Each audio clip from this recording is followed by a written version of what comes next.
Hello everyone, welcome to another video in my YouTube channel. As you see here, already open PureRef. You see here it's another interior project. So I decided to start a new series in Blender. So I will do the interior visualization for this interior project. So starting from modeling and finishing with rendering and post-production.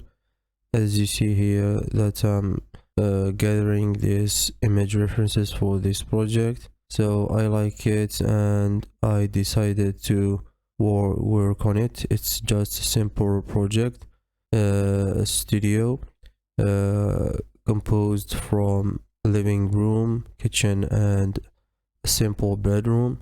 I like the design, so I will try to recreate it, this project in Blender in series format. So we will do that step by step. I will show you all my workflow, starting from the 2D plan and finishing with the post-production and rendering. So if you like this series, don't forget to subscribe to my channel and hit the notification button to get the future videos. So stay tuned. So the first thing we do is to start to add the 2D plan in Blender. So we go to Shift A, image and image reference, and add the 2D plan. So you will find this 2D plan in the link in the description below. So in Archviz site, so you need to click in the image of the 2D plan. If you use Chrome browser, you need to drag the image in a new window and save it easily in your PC. So to start this, we need to rescale this 2D plan because it's just an image, not a CAD drawing. So we need to fix the scale of this 2D plan by using another object. For example, as an architect, the majority of the interior walls is 10 centimeters width and 10 centimeters in the larger. So for example, we pick this wall and add a new cube, Shift A, cube, and we add it normally. Then we go to item and going to dimension and changing in the X axis and the Y axis, and we put 10 centimeter directly in Blender. Then we rescale this 2D plan according to this cube until we match these dimensions. So scale like this and move the plan to this area to better vision. Then we rescale it another time, rescale it another time, rescale it another time, just a little bit, and done. It needs some scale like this and needs some scale S.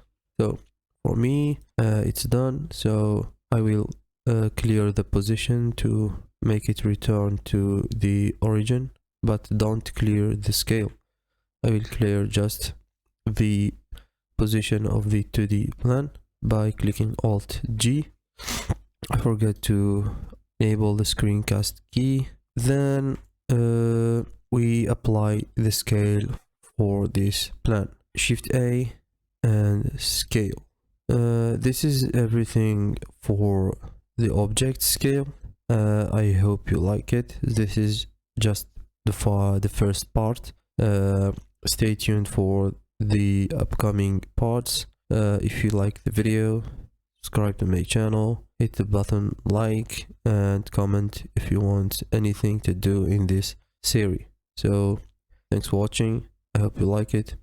See you in another videos. Salam.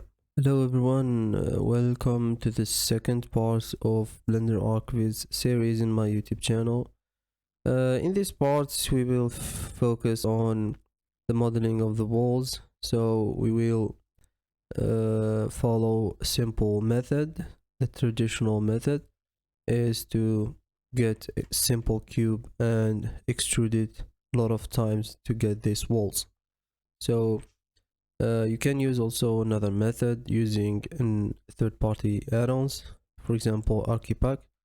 It's provided with Blender. You can install it easily. Go to edit preferences and install it easily. But in this case I will use the traditional method with grabbing this cube. First of all, I need to make it just with the floor by using the add-on called the drop it. So I click V and go to the top view and take it to where I scale the 2D drawing for. So I make it here, then I start to extrude the wall. First of all, I enter the edit mode, then going to wireframe mode, then vertices mode, then starting extruding and moving the vertices like this. Then to make the others walls, you need to add an extra loops, for example like this, and select these vertices in the wireframe mode. Also, don't forget to enable the X-ray mode, because when you select these up vertices, you need to select these vertices also. So you need to be in X-ray mode. Now I need to extrude these vertices like this, then extrude these vertices, adding an extra loop, extrude these vertices, and I need to make it with the same line as these vertices. So I need to enable the snap mode in the edge mode. So I need to go to snap and enable it in the edge mode. So I need to move it like this and snap it according to these vertices. To create this internal wall, I need to add also an external or extra loop, then extrude it like this. Then there is small details here, so I need to add also an extra loop and extrude this, or you can make an extra loop here and select these vertices and these vertices and use loop tools add-on and bridge. You can enable the loop tools add-ons in the link or in the edit preferences, sorry. So now I need to continue on modeling these other walls. I need to add an extra loop here, Control R, then add an extra loop like this, then extrude these vertices. Then I can move these vertices here and continue on extruding these vertices step by step like this, and add an extra loop here. This is a simple way to make walls in Blender. It's so easy. If you want to be so precise, zoom in the 2D plan, then add an extra loop here. Also extrude, extrude, extrude, extrude. It's simple. Just extrude and follow your 2D plan. So I need to go over there like this and add an extra loop here to add this detail. Select this vertex and extrude to this limit. Now I need to go from this position. I will add an extra loop here, then extrude it like this.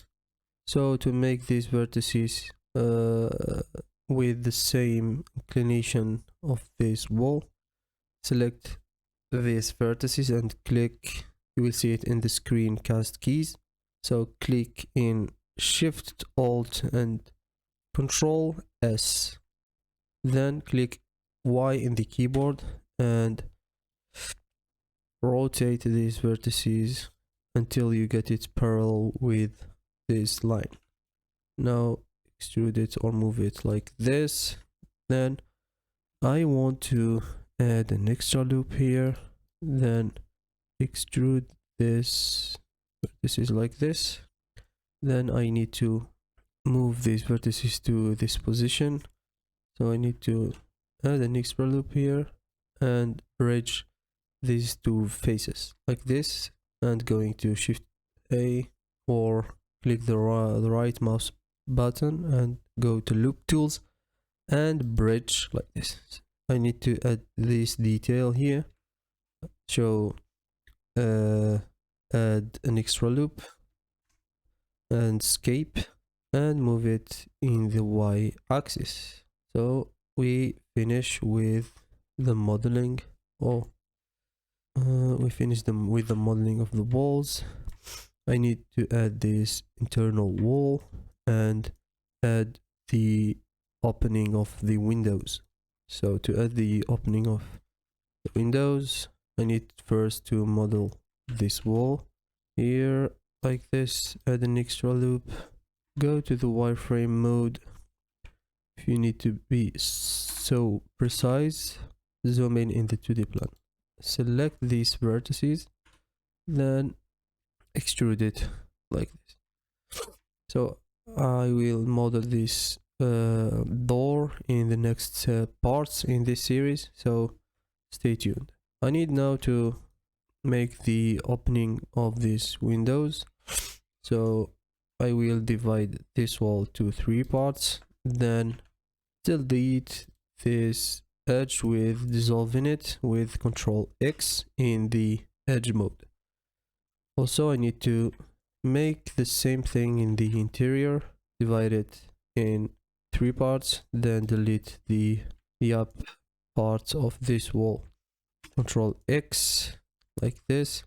Now I need to select the external face and the internal face and use the bridge tool in loop tools add-on. Loop tools bridge to get this opening. Also I make this same thing here, select the internal face and select the external face and make it bridge like this. Oh, I think that I have a problem. So in this case I think the loop tools it's not work, so I need to use the traditional method with deleting these faces and fill these empty holes. So like this, select these vertices and F, then F, F, F and F. So I need to delete these up for faces because I will make a staining, so I don't need these faces anymore, so I need to delete it like this. So I need now to add a floor, simple floor with a plane. Shift A plane, then scale it like this in all axes, then scale it in the Y axis like this.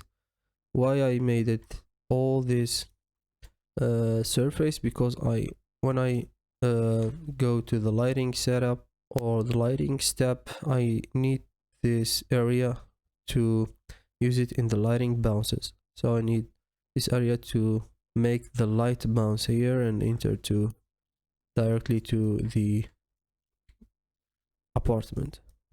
For the ceiling, I need to enter to the edit mode of the walls, then select these edges like this, select these edges like this, and make Shift D to duplicate, then P to separate it from the selection to make it an alone part, and then enter to the edit mode of this separate part, then link this vertices with F, then link these vertices also with F like this.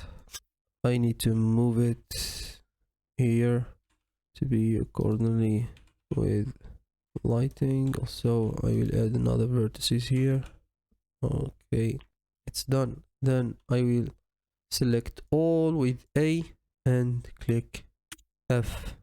So I don't need here, in my case, I don't need to be quads, because uh, it's just a block.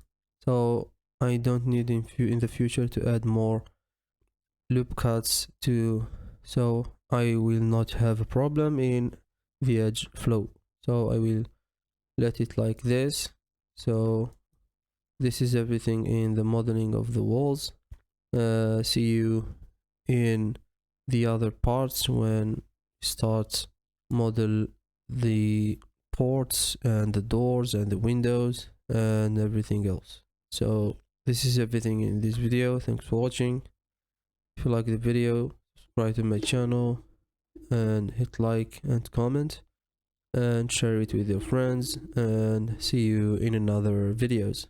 Hello everyone, welcome to a new part in the part 3 of Blender Arch Viz series. So in this part we will model these windows of the living room and the bedroom. Also we will model the port of the bedroom, also the port of the bathroom and the entry door.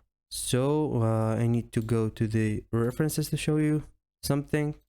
For example, here, as you see here, that is a simple window. So in this case, I will not use Archipack preset. So I will model it by myself easily, starting from a plane. Then I will model this port. It's special port with his material. Then I will go to where is it to the port or the door of the bathroom. As you see here, I need to model it separated from the wall because I want it opened in some cases. And then I will go to model the entry door, as you see in this image here. So I don't need it to be opened, so I need just to add these details here, some extrusion in the wall, and done. Now I need to return to Blender and starting modeling. So first of all, I need to model this window. So I need to enter edit mode, then duplicate this part and separate it from selection. Click P and separate it by selection. Then I need to move the origin of this mesh to the origin of this separated mesh by clicking right mouse button and set origin and origin to geometry to have the possibility to scale this mesh according to his origin. So I need to scale it in the y-axis, enter the wireframe mode, and I need to scale it according to the 2D plan in this case. Now I need to return to the 3D mode, then enter the edit mode.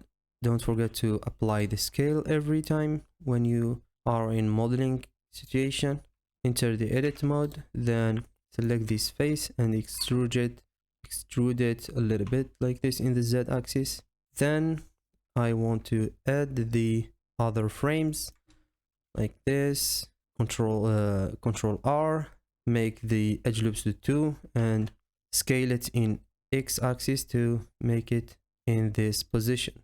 Then I need 2 or more edge loops in the middle because these windows combine from 3 panels. So I need to make these 3 panels by creating an edge loops according to this 2D plan.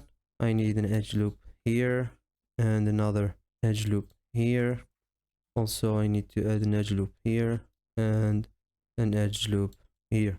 Then I need to extrude these faces, the top faces, to the scaling. So don't forget to enable the snap mode in the edge mode, then extrude it in the Z axis, Control Z, and snap it to the scaling, and it's done. Oh, I do a problem. Select these faces and extrude it.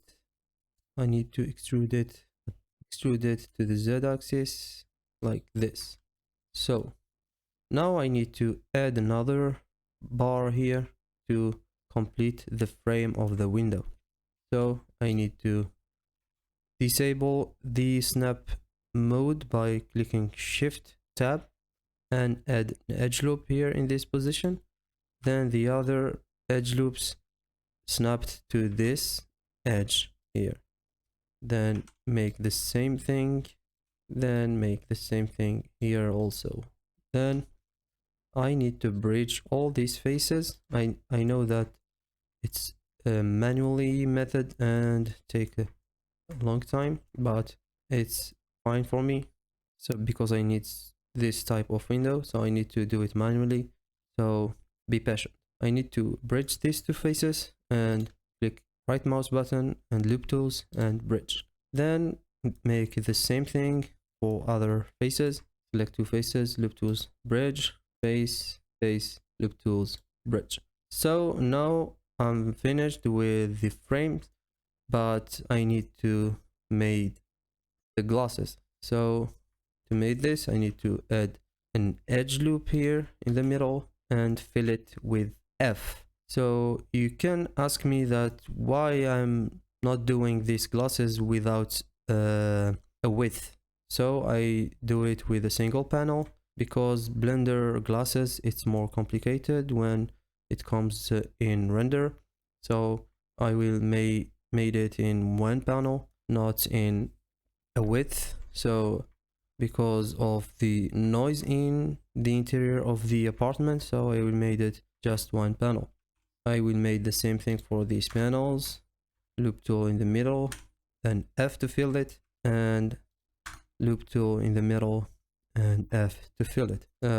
In the parts of materials and texturing, we will separate the materials from each other, the glass alone and the frame alone. Now I will go to the second window. I will make the same thing. Select all these top faces, duplicate it, Shift D, then separate it from selection, then set the origin to the geometry. Now I need to scale it in the y-axis like this. You see that there is a little distortion, so I need to fix it. Enter the edit mode, then the edge mode. I need to move these vertices according to the plan and move this vertex edge to according to the plan. It's done. Now I need also to set the origin to geometry. Also here for this first window, set the origin to geometry also. Now I need to extrude these top faces also and snap it to this edge to be the same and equal frame for each other.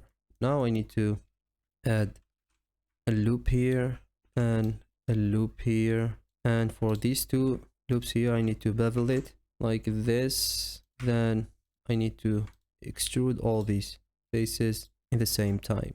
Extrude it and make it snapped to the ceiling. Don't forget that the shortcut of snap mode is Shift Tab. Now I need to make an edge loop here, another edge loop snapped to this edge loop, another edge loop snapped to this edge loop, and the final edge loop snapped to this edge loop.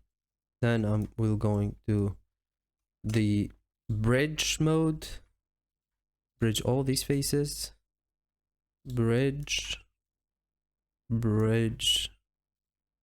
like this. Now I will do the glasses panel like this, loop tool in the middle, then F to fill it, loop tool in the middle, then F to fill it, and loop tool in the middle, then F to fill it. Now it's done. We finished with the external windows. Now I need to go to the doors. So first of all I need to delete or dissolve this edge loop because I'm not needed for previous or future operations, so I will dissolve it. Control X in the edge mode. Now I need to add edge loops for the door according to the 2D plan, and like this. Also for the entry door, like this. Then I want to set an edge loop for the height of the door, approximately according to your reference. As you see here, the height of these doors. I will return, then also add an edge loop here in the inside of the bathroom and snap it to this edge loop here. Then I need to do a bridge between these two faces, because I tell you in the first time that I want this door of the bathroom, I want it separated from the selection of the walls, because I want to rotate it in the future work. So I need to bridge this and make an open loop tools bridge. So it's still this face. I need it in the modeling of the door. So I need to separate it from selection, and I will use it in the modeling of the door. Now I will set the origin to the geometry, then enter edit mode. You see that it's a monotony operation, so we will repeat this in architecture visualization a lot. So it's a simple method, box-to-box modeling. It's not complex for beginner or intermediate or advanced. So we will use this method in every Arch Viz project. So I need to extrude this and snap it at the top in the z-axis like this. Then I want to set the origin to geometry. Then I need to scale it a little bit to have some details. So you see that the empty space here, it's not equal to this empty space here. So this is because of the scale. So I need to apply it after I scale it. So Ctrl+Z to redo the operation, then Ctrl+A to scale the object, then I do the scale for my object. So I think there is a problem, so I need to scale it manually. I need to scale it in the y-axis like this, then scale it in the z-axis like this. So as you see here, there is an empty space that gives us to the inside of the bathroom, so I need to fill it. So first of all, I need to isolate the walls, then enter edit mode, then add these two loops here to make the frame of the door. So I will select these faces first and extrude it along normals. So a little bit of extrusions, Alt-E, or you can go to extrude tool and select extrude along normals. In my case, I will use the shortcut Alt-E in the keyboard, then select extrude face along normals. Make sure that you are in the face mode, then extrude it a little bit like this. Then I will return to the edit mode.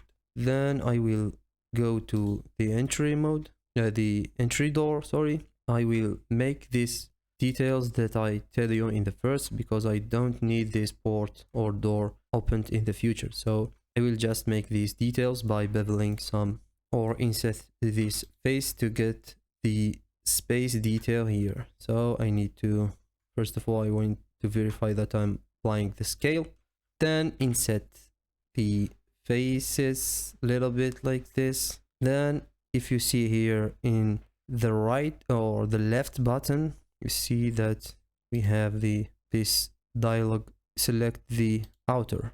So now extrude it in the y-axis. Oh, what's the problem? Here. Select it and extrude it in the y-axis like this, and it's done.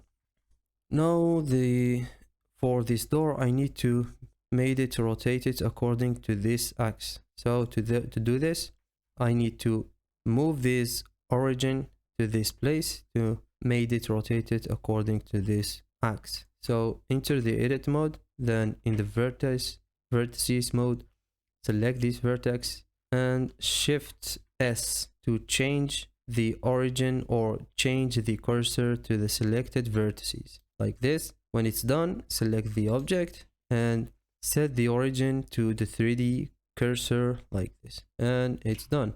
The door will be rotated according to this axis, and we have a rotated door. Now we need some handles here and here. So in this case, we will use the archipack doors. So we will delete all the parts of the door and keep the handle for our work. So don't forget also to save every time.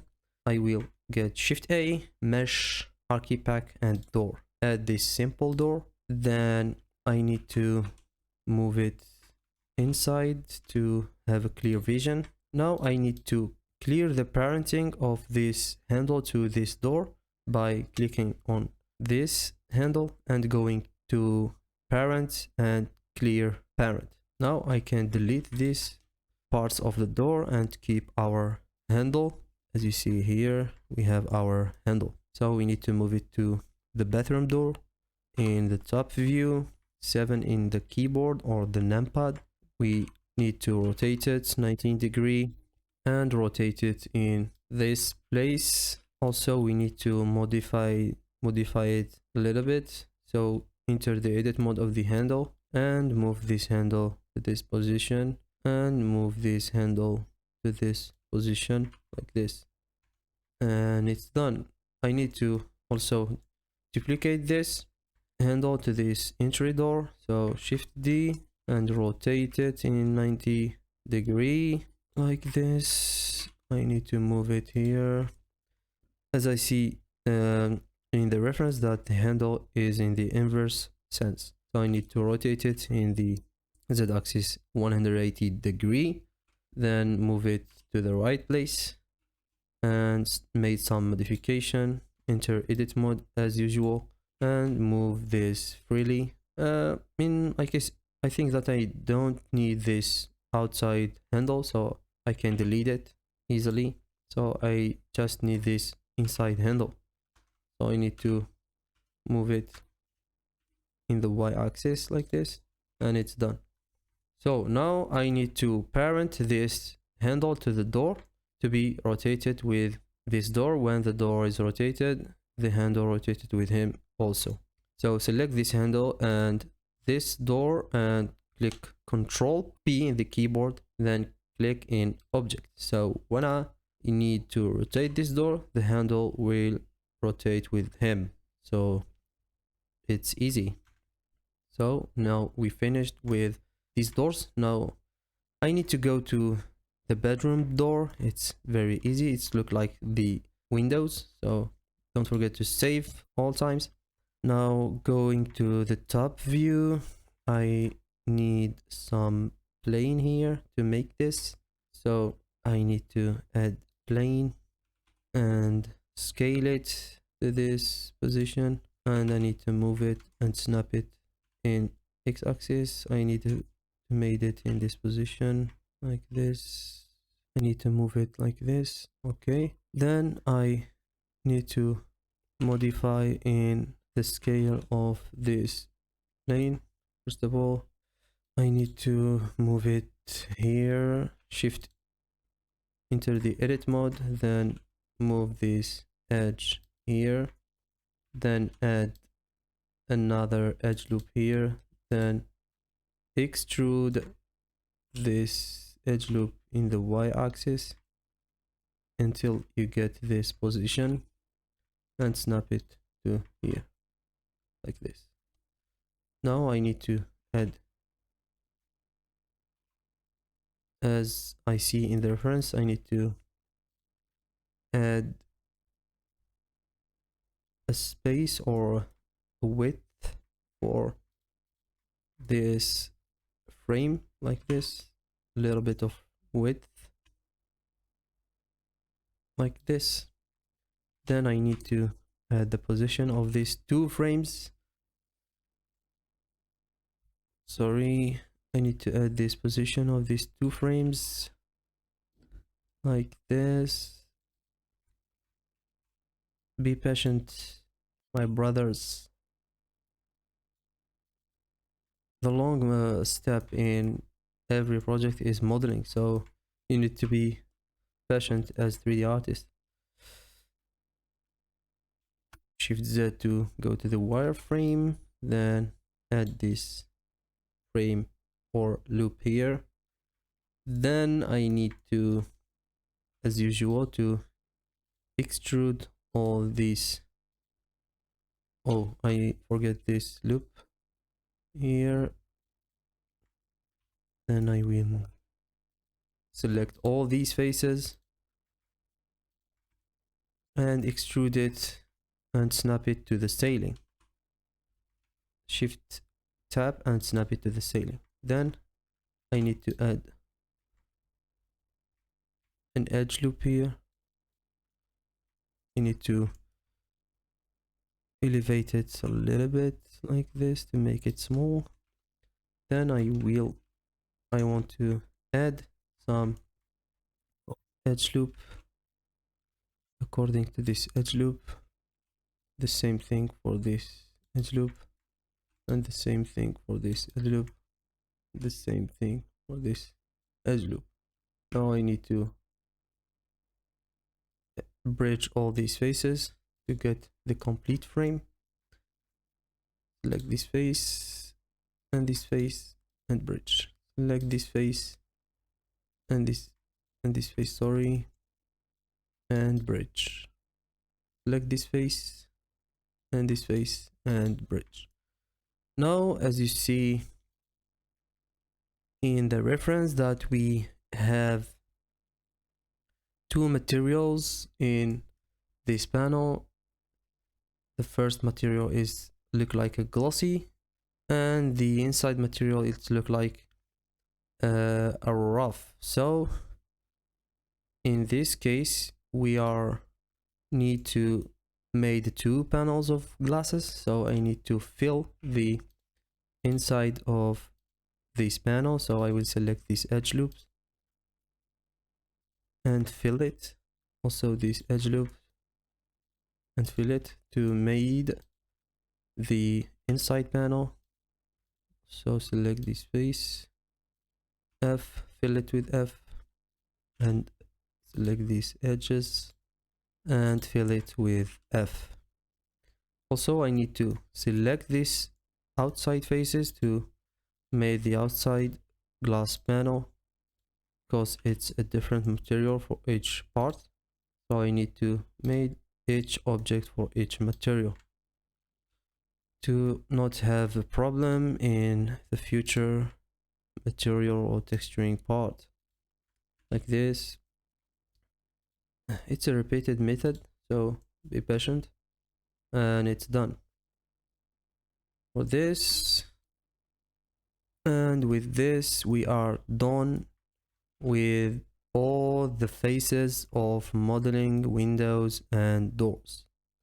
So this is everything in this part, and see you in future parts.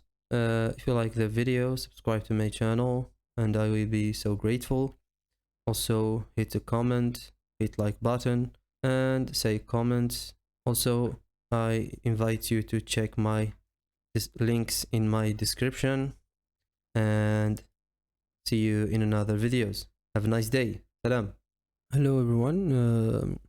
In the previous video I made some mistakes, so in this fix video I need to show you how to fix it. First thing is the scale. So when I try to verify the scale, I see that the scale is wrong. So for example, as you see here in the 2D plan, we have this scale. So I need to verify the scale according to this meter. So I need to add a cube, for example, Shift A, a cube, and make this dimension in the x-axis 5 meter. Then move this cube to this position. As you see here, if I put it in the same place, you see that it's wrong. So I need to fix that. First of all, I need to select all the parts in the object, Then I need to delete some of the object. For example, this. I need to delete it, so I will keep all the others. Then I need to select all the parts, then scale these parts by pressing S in the keyboard, then exclude the Z axis. So I will scale it just in the X and the Y axis. Don't forget to go to the wireframe to have a clear vision. S, Shift Z, then scale. Oh, I need to exclude this cube also. Then select all, exclude this cube, then S, then Shift Z, then scale the objects. Then try to move it here, for example. Need a little bit of scale and try to move it here. Oh no, redo the option. Needs a little bit of scale, just a little bit like this, then move it here to verify like this, and it's done. Then I will delete this cube. The first or the second thing that I want to fix it is in this wall. So as you see here, there is another part I need to add up to this wall. So first of all, I need to enter to the edit mode of the wall, then go to the top view of the wall and add an edge loop here, then return to the solid mode and select this face and select this face and click Alt E and select extrude manifold and move it to this part according to the 2D plan. I need to move it a little bit like this. So when I fix this problem, so I need to modify it in the window, so I need to delete it directly and create it from scratch. So I need to enter to the edit mode of the wall, then select this window and separate it from selection, then set the origin to geometry, then scale it to have the same thickness of this window in the plane. Now I need to add the frame of this window, enter the edit mode and add edge loops, then scale it in the x-axis to move it to this position, then add two another edge loops like this, then bevel it like this, then select all the faces, then extrude the faces a little bit in the z-axis like this. Then I need to deselect these faces by clicking shift and click in this face, then extrude these faces to the ceiling by snapping it directly, so don't forget to enable the snap mode. Then I need to create the up frame for this window by adding extra loops at the top, so like this, add extra loop, then snap it to the previous loop like this, snap it to the previous loop, then make the same bridge that I do in the previous video. Select these two faces, then click the right mouse button, loop tools, bridge like this, loop tools, bridge, loop tools and bridge like this. So I think that I have a problem here, so I need to select this edge loop and reposition it according to this edge loop, then shift, select this face and this face, then loops tool and bridge. Then I need to add the glasses panel, so add an edge loops in the middle, then fill it with F, then make the same operation for other glass panel, yes, and it's done.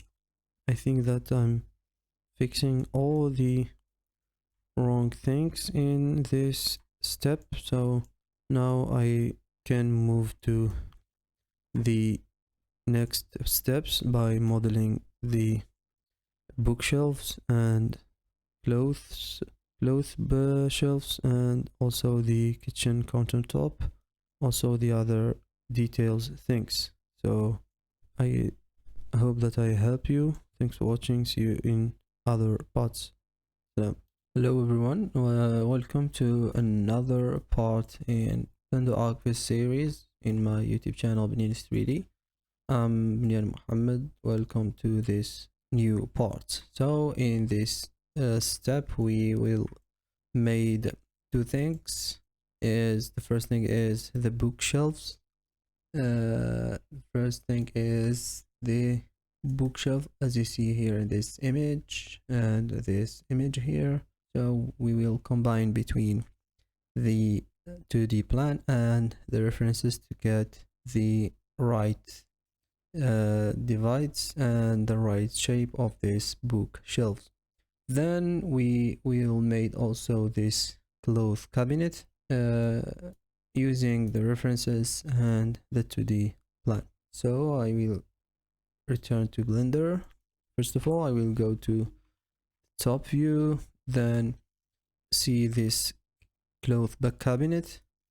So to model this, I need to enter to edit mode of the walls. Then I will want to select this edge and duplicate it, then separate it from the selection, so I can enter to this edit mode and extrude it to the right place. So I will select the separated parts and select the edge and extrude it in the y-axis like this. Then I need to go to the top view to verify if the edge is in the right place like this, for example. Then I need to extrude this face directly to the ceiling. So don't forget to apply or enable snap mode like this. So now we need to add some details like this. If you see here, there is details here. We need to make it this little or small ports or small doors for the cloth cabinets. So we need to make it. Now I need to divide this cabinet in more parts according to the 2D plan. So I need to add an edge loop here, then another edge loop here. So I forget to enable screencast key, so I will make the color black for better vision. So now I divide it vertically in the right way. So now I need to divide it in horizontal way. So I need to make this properly in this position like this, and I need to divide this part maybe like this, and it's done. So to do these details, I need to select all the concerned edges like this edge, this edge, and this edge, and this edge. So like this, I can do a bevel. So Control B and make it 0.003. Then I can extrude it to the inside like this with minus 0.02, for example. So when I have a bevel, I can get more details. So I finished with the cloth cabinet. Now I need to go to the bookshelf. First of all, I need to go to top view, for example, and select the walls, and I need to select this face and duplicate it as usual, then separate it from selection. Then I need to remove some vertices because I don't want to have problem in edge flows, because I need these bookshelves to be quads, as you see in the reference. You see here in the reference, all the cases in the bookshelf are quads. So I need it to be quads by having an edge flow. So for example, as you see here, if I need to add another edge loop or new edge loop, I can't, because there is some vertices who disturb or interrupt the edge flow. So I need to delete it. For example, like this edge, I need to dissolve it by Control X. So like this, I can extrude it according to the 2D plan, like this, to this limit, then add an edge loop according to the 2D plan, like this, vertically. Then I need to add horizontal edge loops and stop when you see that you have rectangles like this. So if I see in the reference that I see that I have 1, 2, 3, 4, 5, and 6 parts, so I need to calculate here. Calculate in Blender 1, 2, 3, 4, 5, 6. So I need to redo the edge loops. For example, here, Control Z, then 1, 2, 3, and done. This is the right way. Now I need to select all these faces here. So to do that, I select one of these faces, then I need to select all the similar faces. So click Shift G, then select all the faces who has the same normal. If you don't understand what is the normal is the direction of these faces. So all the faces who has the same direction with this face will be selected with the similar select, Shift G, and normal. So now I need to insert all these faces. As you see here, it's the same block, so I need to be individual. So click in I to make individual inset. So make it properly here, then extrude to inside all these faces like this. Go to top view and extrude it precisely like this, and it's done. Now we are done with the bookshelf and the cabinet. Now I need to give it a bevel to give it more realism. So I go to modifier, then add bevel to the book or the cloth cabinet like this, as you see. So I need to increase the segments to 3 to have smooth shading. Now I need to apply shade smooth, then apply auto smooth. So if you don't have this quick favorite, so you can go it manually. For example, select this object and go to object properties, for example, and go to normals, then enable the auto smooth. Also for shade smooth, click with the right mouse button and shade smooth. Also I need to hard this normals by going to the shading options in the bevel modifier, then click on harden normals. I will do the same thing here also.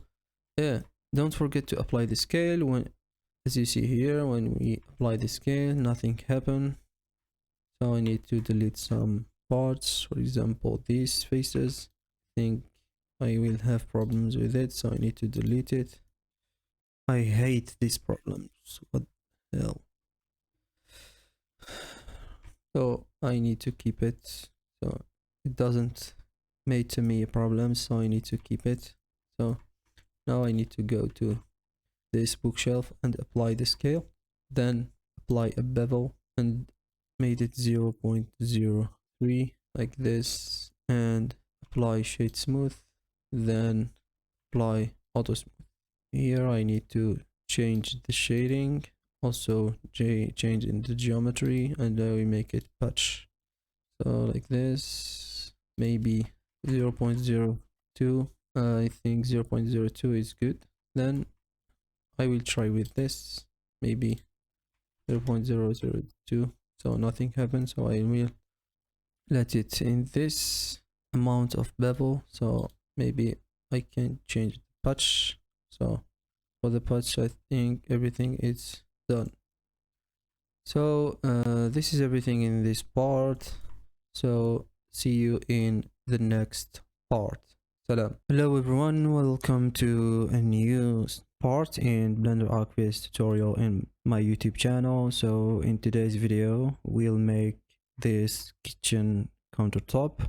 So it's an easy part, so follow on. So first of all, we need to add a cube or extract a part from the wall. So first of all, we need to enter to the edit mode of the walls and select this edge and shift D to duplicate it, then separate it from the selection like this, then select it only, then edit or enter to the edit mode of this edge to extrude it to where we want. So I need to extrude it, so I need to enter the edit mode, select the edge mode, then extrude it in the y-axis. I need to go to the top view to move it according to the plan, then enable the snap mode like this. Then I need to extrude it. In interior design, the majority of the countertop of the kitchens are maybe between 0.8 centimeter to 0.9 centimeter, so we will made it 0.9. So extrude it in z-axis, then type 0.9 like this. So I need to go to the references to show you something like this. Go to the references. For example, as you see here, there is some details in the kitchen countertop. You see here there is many doors, many sliders, also the placement of the cooktop and the sink. So we need to add these details, also this space in the bottom here. So it's easy steps, so follow along with me to not have problems. So first of all, I need to make this part here by adding an extra loop like this in the top view. I think the 2D plan blocked my vision because the opacity is 100%, so I need to decrease it to 0.52. So select the image plan and go to image properties, and in the opacity option decrease the opacity to 0.25. so like this I have better vision. So now I need to select this part and go to wireframe mode in the edit mode, then grab this edge loop here, then I select this face and extrude it directly to the ceiling as the reference. So now I need to make a detail like this. So first of all, I need to add an extra loop here, for example here. Then I need to select all these faces, as you see here in the reference. As you see here, the doors is alone and the top of the kitchen is alone. So as you see here, there is a door alone. So I need to select all these faces here and push it to the inside and make a duplicate to get the doors. So return to our Blender scene like this and push these faces to the inside by extrude manifold. I always use extrude manifold to not have problem when extruding something in Blender. So if you use the normal extrude, sometimes you will have problem in the geometry. So make sure that you use the extrude manifold and make the distance to 0.02. It means 2 centimeters like this. You can type here 2 centimeters like this. Then I need to select, maybe I need to isolate this part alone like this by clicking slash in the numpad in the keyboard and select all these faces and duplicate it. This is the doors of the kitchen countertop. So now I need to follow the references to slide it in 5 parts because I have 5 ports or 5 doors in this kitchen. So I need to add an extra loops 1 2 3. So this is part, this is part, 5 parts in this kitchen. So now I need to return to my selection tool and select, maybe I need to dissolve these edges because I need it to be separated parts like this, and so I will select all these edges to make it separated parts. Select all these edges, then type V in the keyboard to separate this from each other like this. Then without clicking on the left button of the mouse, click escape like this. Then select all these edges and or select all these faces, then separate it by loose parts like this. When you exit the edit mode, you see that we have each port alone. So like this. Then I need to give it a solidify modifier to have some thickness. So I need to select one of these doors, then give it a solidify modifier. Don't forget to apply the scale always like this. Select all and Control A, then scale. Also, I need to select all these doors, then select this door that I made for him solidify modifier and select it last. Then click Control L and copy the modifier from this last door like this. Now we are having 50% of the work. Now we need to create details between each door. So we need to fix the origin to have better scale. So I need to set the origin to geometry also for this, and origin to geometry for this, and for this, and for this, and for this. Because if you don't change the origin to the geometry, we'll have problem when you scale, because you see like this. When I try to scale it, it will scale to the origin of the door. So this so you need to set the origin to geometry like this, because if you set the origin to geometry, when you scale it, you will not have problems like this and in Z like this. So now I need to fix the thickness to 2 centimeter and copy the modifier to all other parts. Select it last, then Control L like this. So now the next step is to have these details between the doors. It's a little space that gives us details when we have renders and give realism for our kitchen. So we need to make it by selecting all these doors and scale it in the y-axis according to the individual origin like this. When I scale it to the individual origin, you see that every or each part of the doors scaled according to his origin. So now we have this detail. Also here I need to scale it in the z-axis like this, and it's done. Now I need to show you something in the references. So you see in the references that we have a little space here in the top, and we have a little space here in the bottom. So we need to make it in our kitchen.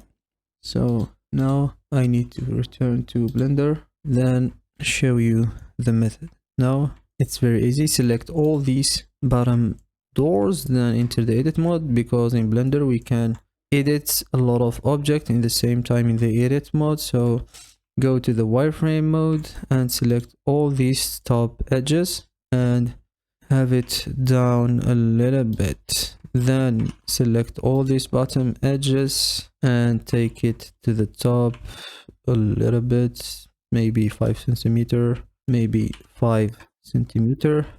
Then I need to cut it down this little bit according to this level. Now I need to show you something in the references. You see here that we have sliders, and here also we have sliders. So I don't know what his name exactly, but it's very clear in the reference, so we need to create it. As you see, I need to, for this door, I need to disable the solidify modifier to have a clear vision. For this, I need to make an edge loop in the middle, then click V. So we have separated parts. So when we move it to the up, we will have this detail, and this is the down. So when we enable the solidify modifier, you see that we have this detail like this. I will make the same thing for this part.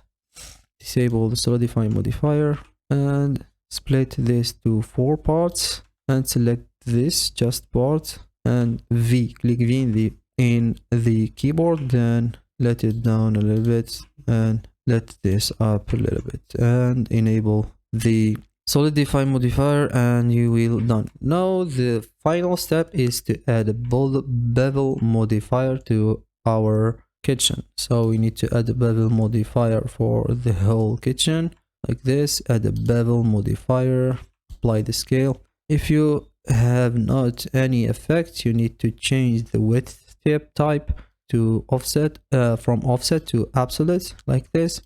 Made the segment to 3 and the amount to 0.02. Also, if you have problems, you need to maybe see if you have any extra vertices for the geometry. You can make it sharp. Patch. I don't know why I have this problem. I think because of the origin. I need to change the origin to geometry. This and made it to the bottom. Then add a bevel node. Solid.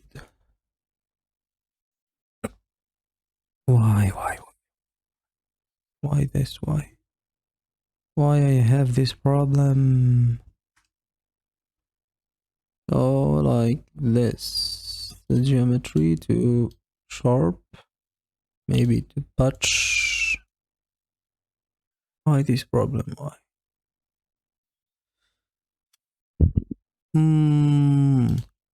I know why it's this problem. Maybe the orientation of I know that the problem is the orientation, so I need to enter the edit mode. If you have the red color in the normals, so you are in the wrong way, so you need to select all and click Shift N. Maybe I will remade the bevel modifier,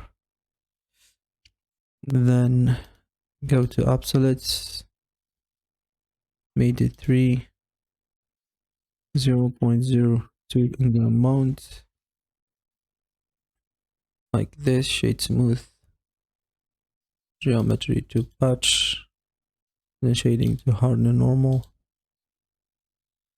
Why I have this problem?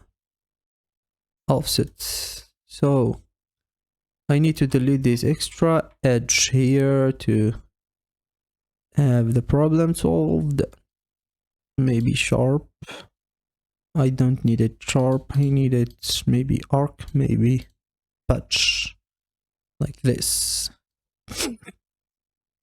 So I will make the same thing here. Bevel modifier. See, I don't have problems, so I need to apply the scale, and the scale here. So I need to decrease the amount to 0.02 and the segment to 3. Also apply shade smooth, auto smooth, also in the shading harden normal. Then select all these doors, then select this door last and Control L, then copy modifiers. So with that we are done with the kitchen. I hope you liked the tutorial. If you have any comments or any feedback, you can give it to me in the comments. If you like the video, don't hesitate to subscribe to my channel. I will be so grateful. Hit like and comment and share it with your friends, and see you in another videos. Salam. Hello everyone, welcome to the new parts in my YouTube channel. So this is the Blender Arch Viz series in my Beniani's 3D channel. So in this step or part, we will do some modeling in the bathroom. So I will show you what we will do in this modeling part. So I will go to the references. So this is our 3 images of the bathroom. So as you see here, we will model this cabinet, then I will model this glass wall, then I will model this simple detail here, then I will go to model the sink cabinet, also the mirror. As you see here, we have a mirror and some stuff here. So to start this, I will go to Blender. As you see here, I need to go to the edit mode to extract something to start modeling from it. For example, I can extract this edge and start modeling from it, or make an extra loop here and select this face to start modeling from it. For example, I will duplicate it to make it a separate part, separate it by P. I will enable the screencast key and change the color maybe to black, like this, to be more clear. Then I will enter to the separated part, then set the origin to geometry. So I will make a separate origin for it. Then I will delete something, for example this edge. I will dissolve it by Ctrl X to make it one face. Then I will select this face and extract it according to the plan. So I will go to the top view, then extrude it to this limit. Now I need to make some details, so I will divide it to separates or each parts. For example, as you see in the reference here, that we have this detail. Also we have some doors here and some door for the bathroom. So 1, 2, 3. And in this image there is another part also. It's the 4th part, then the 5th part under the sink of the bathroom. So now I need to go to Blender and go to the top view, click 7, and I will enter the edit mode and make some extra loops. So I will make sure that I have 5 parts. So I will divide it to 5 parts like this, and move this loop tool to this limit. So I have 1, 2, 3, and 4, 5. So now I need to move these 2 edge loops. So I will select this edge loop and see this edge loop and move it to this part. Maybe I will move this to this grid increment, then move this to this grid increment. Then I need to move this also here like this. So I finished with the parts. I will isolate this part to have better vision. So now, as you see here in the reference, that I have in the top of this toilet, I have this detail, 2 details here, and in this image in the 5th or the 4th port I have these details. So I need to, in Blender, I need to make an extra loop like this and add an extra loop like this. So also I will make this detail because I have it in the references. Then select all these loop tools to make bevel for it. So now I will bevel it. First of all, you need to apply the scale to not have a problem. Then apply bevel 0.002, maybe 2 centimeter, or it's a lot, maybe 0.002. Then I will select every face that I have details in. So I will select this to this by Control like this to have the short way, and select this to this, and select this to this by clicking Control. Select this, Shift, then Control to select this, select this, Control. Then I will select just this face here according to the reference, then select just this and this according to the reference. Then I will use the extrude manifold to not having problem when I extrude this part. So as I see in previous videos, that shortcut is Alt E. Click Alt E and choose the extrude manifold. It's look like SketchUp, so it will be so friendly and so familiar for SketchUp user. So I will make it -005 like this. Now I need to add some bevel like this. If you don't have any effects in the bevel, so make sure that you dissolve these faces, these edges, sorry, then dissolve these edges like this, and maybe I need to dissolve some of the edges also like this, and you will have your right, also these edges maybe, and you will have your bevel right done. Then I will change some settings in the bevel, like for the amount 0.02 and the segment 3, the amount 0.01, and apply shade smooth, also auto smooth, and in the shading apply harden normal. Also in the geometry change the patch to sharp to have better geometry. As you see here in the wireframe mode that we have better geometry. So now we are done with this. Now I need to add some small details. As you see here in the reference, we have some buttons for maybe configuration or maybe for the water of the bathroom of this little sink. So I need to enter the edit mode of this object and add 2 edge loops here and add an edge loop here. Then I will select this vertex. I will delete this extra edges later, so I will just use it for placing the cylinder and this object. So select this vertex and Shift S to make the cursor to this part. So when I will add mesh or any object, so we will be added to this place. For example, this cylinder, see, if I will add it to this place, it will add it to just where the cursor is. So I will scale it a little bit, then enter edit mode, delete this face and rotate it into 90 degree. Also I will go to edit mode and make the cursor here. If I want to duplicate this and select it, then click Shift S and selection to cursor. The duplicate one will be added to where the cursor is. So I will delete it after. So I need to apply some modifier.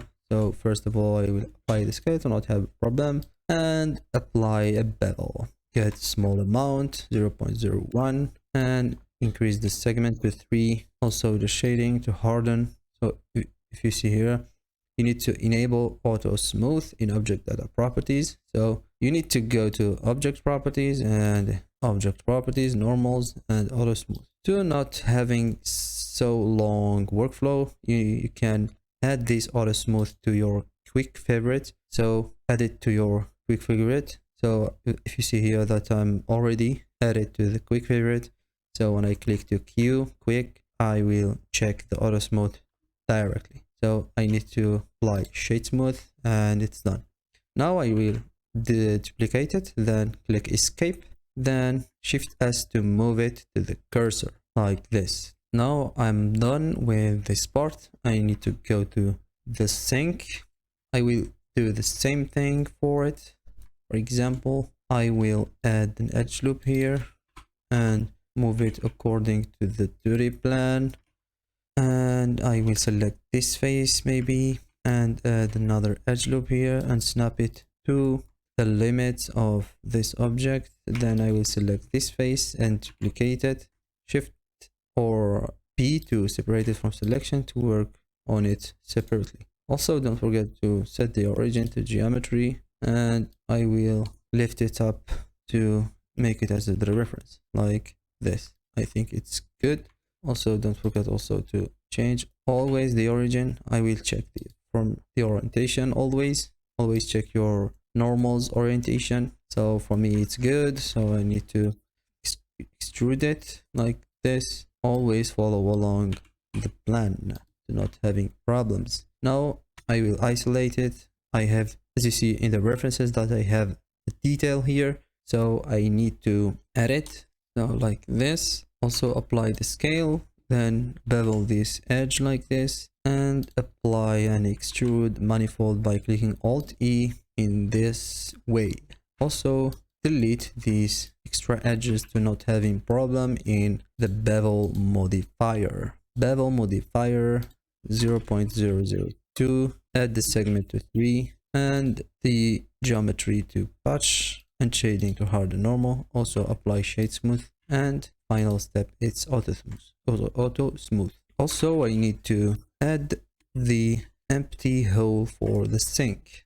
So I need to enter the edit mode and add these two edge loops, one in this position and the second here. Then I will add my edge here and another edge here. Then extrude manifold this to the bottom like this. So it's done. Also with the bevel, as you see here, bevel. So everything is done with the sink. Now I need to add a mirror. As you see here in the reference, we have a mirror. It's very simple to make. I will model the mirror now. So I need to enter the edit mode of the walls, then select this face and duplicate it from the selection, separate it, and enter the edit mode and move this edge to this position and this edge to this position. Also this, drop it down and give it solidify modifier and apply the scale and the offset to 1, and it's done. Also before or after the solidify, I will give it a bevel modifier. Also every time you need to use the bevel modifier to have more realism in your modeling. So in the details and 0.02, I think it's very appropriate for my case. I always use 0.02 for my bevel profile, so do it in your work. So now I'm done with the mirror. I need to model some small object here, so I will use some objects from previous modeling. For example, I will duplicate this object, shift D and move it by selection to cursor like this, and I will rotate it to be perpendicular to the mirror. Then I want to scale it a little bit, for example like this, but I want to scale it just into axis by excluding one of them. So maybe I will exclude X like this, shift X to exclude the X axis from the scaling, and like this. Now I need to extract some geometry, so scale it by inset, select this face and inset it and extrude it like this. No, I will duplicate it and separate it from the selection, then enter edit mode and extrude it like that to be separated part. Now I need to duplicate this and rotate it in the maybe 45-degree minus and move it a little bit to the front like this and scale it in the midpoint. I will change the origin the midpoint, and I will rotate it and scale it like this. So all this object has the same modifiers, so I can in this case to join all these parts by select all these parts and click Ctrl G. Then I will duplicate this object in the second part, so like this, duplicate it here and rotate it as you see in the reference in 90 minus degree like this. So if I see from this place, I think that I'm finished with the sink. So I need to apply the scale, select all and apply the scale every time you do modeling in Blender. So now I need to model this part here, this little detail as shown in the reference. So I will select this edge loop and bevel it a little bit and just select this face and extrude manifold. So this is a place where when someone want to have a bathroom and put his sinks in this part. So now I need to model the glass door under the bathroom. So I will show the wireframe mode and I will add maybe a cube. Add the cursor here by clicking on shift and right mouse button. Add the cube and scale it like this and move it to this place. Maybe I will scale it in this X and then we see in the right position, and drop it to the floor by clicking V by using the drop it add-on. It's a very useful add-on, so I will invite you to try it. So I will put the link in the description. So now I will want to make the origin to the bottom and I will make the height of this glass to 2 meters. So I will not make it to the ceiling because I want some space here from this top face to the ceiling. So I will use this height in this time as shown in the reference. Then I will move this to the second side by using the snap mode. Then I want to model something. I will separate. There is something separated between this door. This a fixed glass panel, and this is the slide door of the glass panel. So I want to separate between them. So I will apply the scale, then extrude this along normals like this, not so much. So I will decrease a little bit like this, 0.005. Then I want to add some details. So add this extra loops, then scale it in the Z axis to make it in this place, and bevel it like this. Then add an edge loop here. Also I will add the same edge loop. So I will show you why I do this. I do this to have these details as is shown in the reference. As you see here, we have these details where the panel is fixed in the wall. So I need to show it in the tutorial or the modeling. So I will use these faces like this, select all these and extrude it along normals. So select all these faces that I want to extrude it, go to this and extrude it along normals like this. As you see here, we have some problems. To solve this, you can check the offset oven or the offset even and decrease this 0.05. Now I can click in the empty space and return to the full mode. As you see here, that I'm done with the panel glass. Now to finish with this tutorial, I will add the bevel modifier to this modeling, add the segment to 3 as usual, and the amount to 0.02. Finish. Maybe I think that I have problem changing geometry to patch, maybe 0.001, and the shading to harden normal. Apply auto smooth and shade smooth in the same time. I think I need to lift it up some height of this panel, so I need to lift it up a little bit like this, maybe in this height like this, because as you see in the reference, the mirror and the glass panel are in the same level. So I'm done.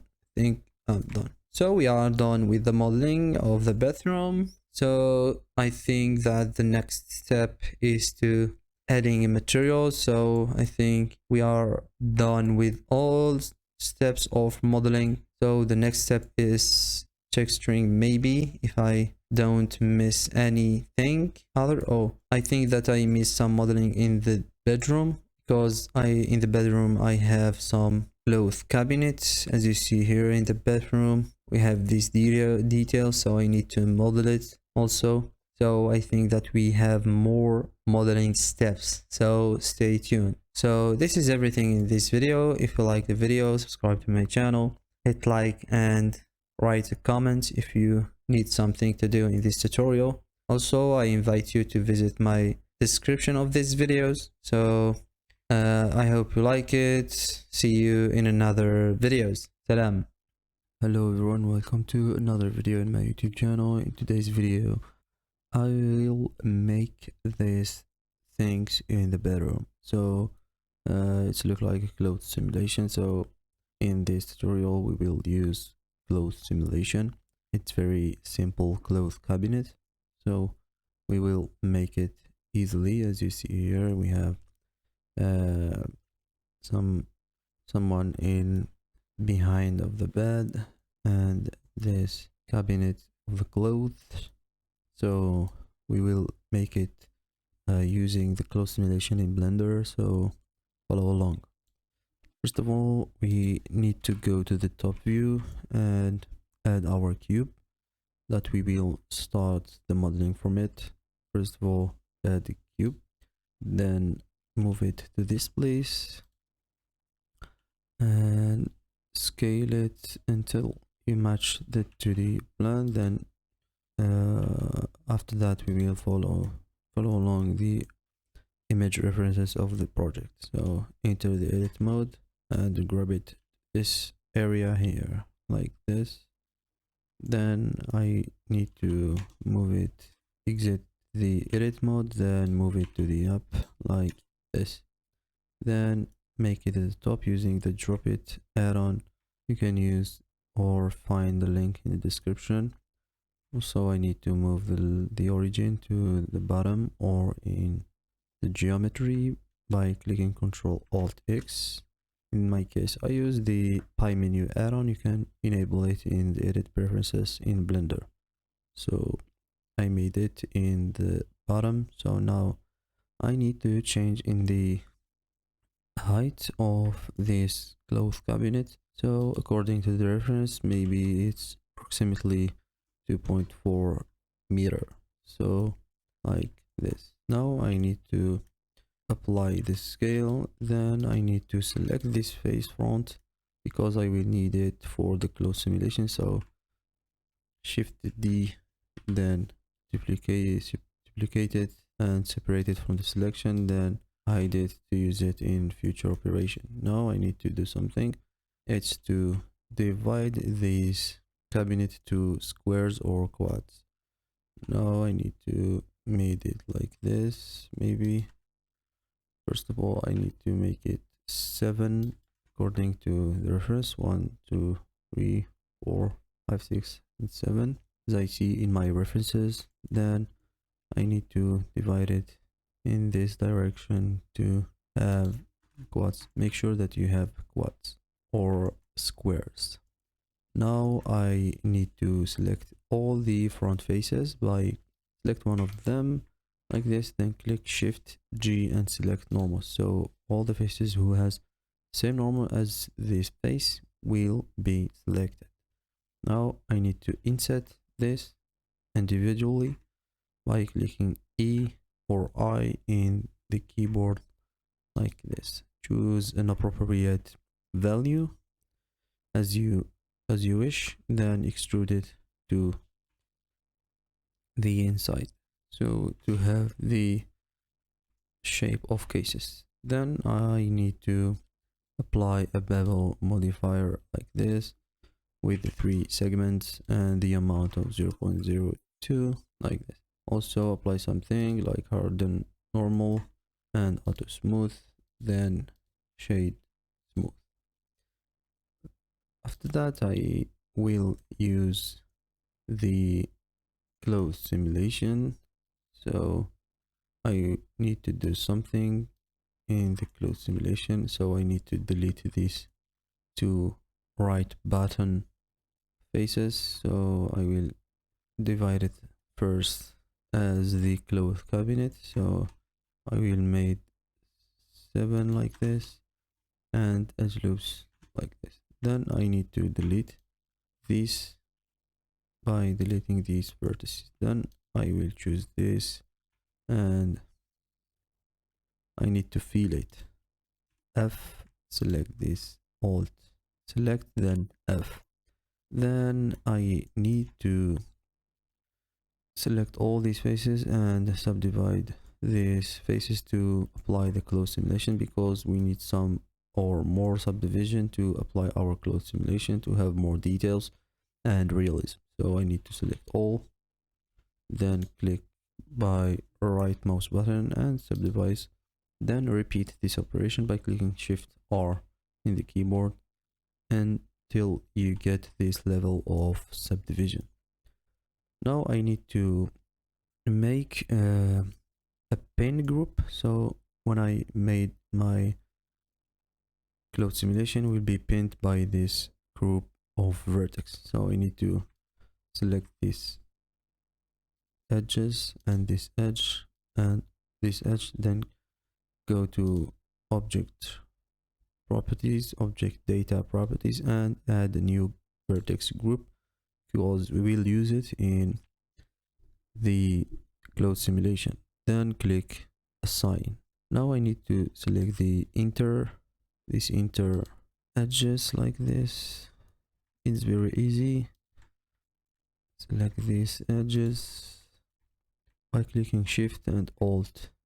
So select it like this. Follow along, be patient. It's easy and it's done. You can now assign it to the same group. So when we go to verify if I in the right way, so click select. So we are in the right way. So now I need to apply a cloth simulation. I need to do some settings. Let these settings into default first. I need to apply a pressure, maybe with a lot of test. I think that 50 of pressure is good. Then we will use our pin group. So we'll use our vertex group that we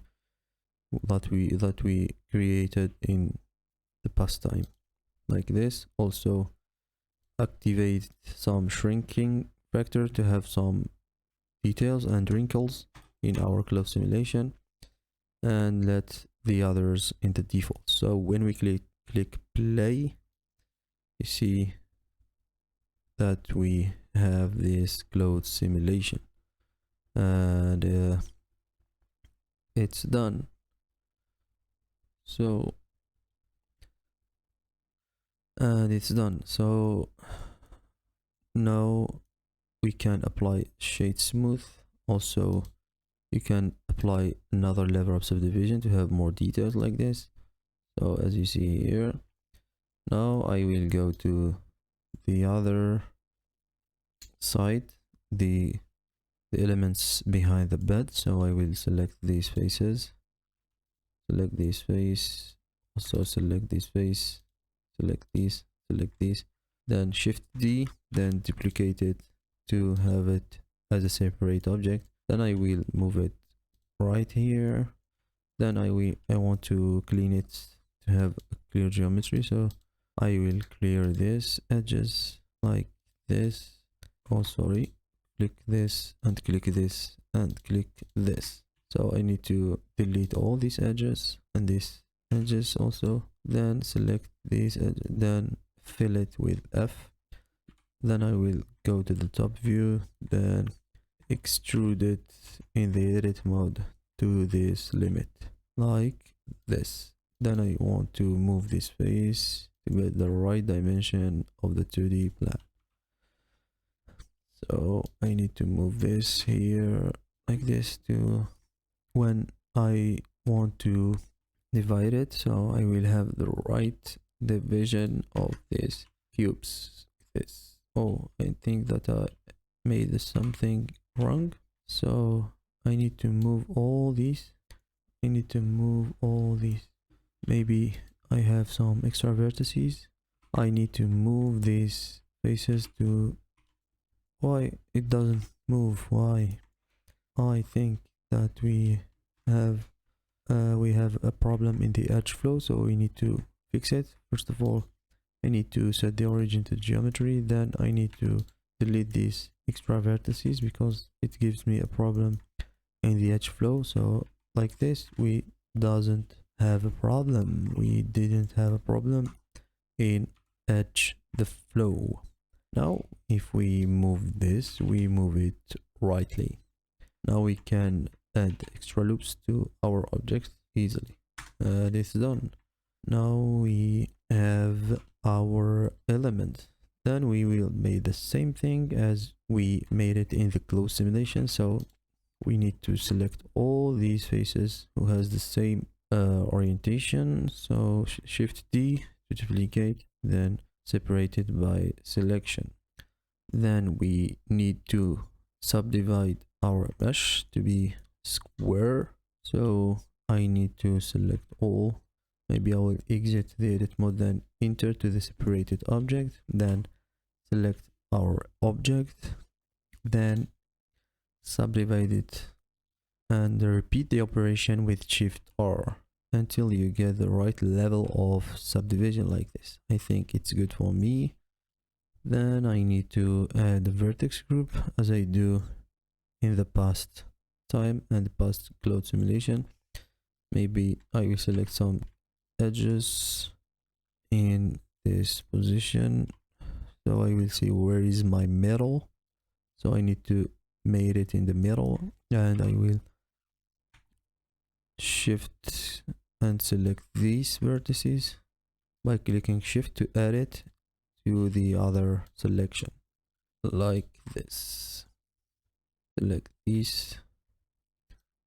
these, and I will select the outro or the boundary of the mesh like this by clicking outside. In the empty space, we select the boundary of the mesh. Then I need to add it to a new group vertex. Add a vertex group, then assign it to this vertex group. When I deselect, then select, I know that I am in the right way. Now I need to apply a close simulation. So what I'm going to do is to select this mesh, then select this mesh and copy the modifier. So I don't want to make the same or redo the settings for the close simulation. I will want to change something, is to change the pin group. So like this, I have the right way. Now I click play by clicking in the space bar, and I'm waiting for the close simulation to done. Like this, we have our clothes. I hit pause, then I will apply shade smooth, then apply, maybe I don't need to apply another level of subdivision because it's already applied. Now I need to apply this close simulation because I think I'm done. Shift or Control A, and I will let the subdivision modifier deconstructive. Also here deconstructive. I need to apply the close simulation. Also, now I need to go to the reference to show you something. You see here that we have some doors opened in the clothes cabinet because it gives our shot randomization. So I don't need it to be all closed. So I need to be opened, one of two of these doors opened when I want to, as the photographer of this project do. So it's an intelligent trick. So return to the Blender. So I show you how to do that. So as you see in the reference that we have in PureF, the door opened is this. So we need to select this part and separate it from other objects. So we need to select all these and separate this by clicking V by ripped these edges from the selection. So when I click V, you see that this edges is ripped from the selection. So then I need to select this to select it as linked, because when I click L, all the vertices connected with each other will be selected rather than the others. So now I need to separate it from the selection to work freely on it. So now I need to enter to the edit mode. Then as you see here, I need to rotate it in this axis to make it as a door. So I need to move the origin to this place and rotate it according to the 3D cursor. So select one of these vertices to move the cursor to this, and I can change the rotation or transform pivot point to the 3D cursor. So when I move or rotate this object, will be rotated according to the 3D cursor. So I need now to add the thickness to our door. So to do that, I will select the boundary of our mesh like this and duplicate it to make it separate object, then exit edit mode and enter to the edit mode of this object. Then I will select this. As you see here, we have a lot of vertices in the boundary. So if we make just F, fill it with F, we will not have a quad. So we will have n-gons. So to fix that, I need to select it or fill it with the grid fill. You can go to maybe faces and click grid fill. So we have a quads now. So now I need to extrude it along this axis like this, and maybe I will make it parented to our cloud simulation by select this object, then select last this object and click Ctrl P and set parent to object. So if I select this cloud simulation and rotate it, you see that we have the port and move with our cloud simulation. Now I can enable our subdivision modifier. Now I need to do the same thing here as in the reference. The second port is here, so I need to add the same thing. Control to select the short way, and control to select the short way. Also control to select the short way here, and control to select short. Then click V and click L to select all the vertices connected with each other, then separate it from the selection to work on it freely. Now we need also do the same thing as the first. We need to change the transform pivot point to this point by clicking on Shift S and select this vertex, and click Shift S and click on cursor to select it to change the cursor to this point, so we can rotate this object in this axis. So don't forget to make the transform pivot to the cursor. I invite you to explore all these options of the transfer pivot point because it's very helpful, and we rotate it in this axis. So now I need to add the same thing. Select this boundary and this boundary and this and this, then Shift D, P. I will return to the full mode.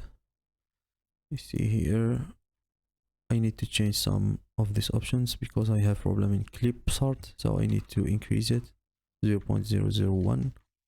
So now I need to enter the edit mode of my thickness of the door, then fill it with the grid fill, then extrude it to have some thickness like this, and parent it to the close simulation by Control P, then click object. So when I rotate my close simulation, I will have the rotation of the door.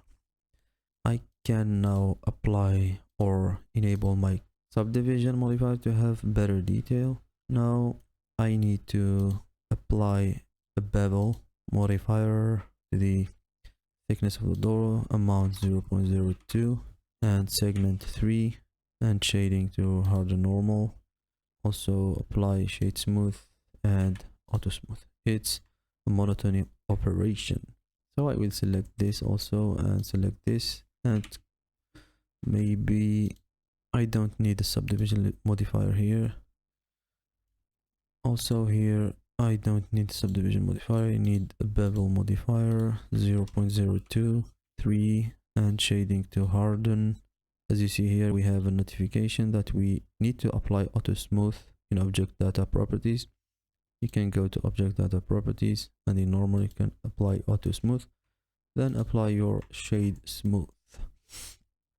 Now we are done with this. We need to model something. It's simple things.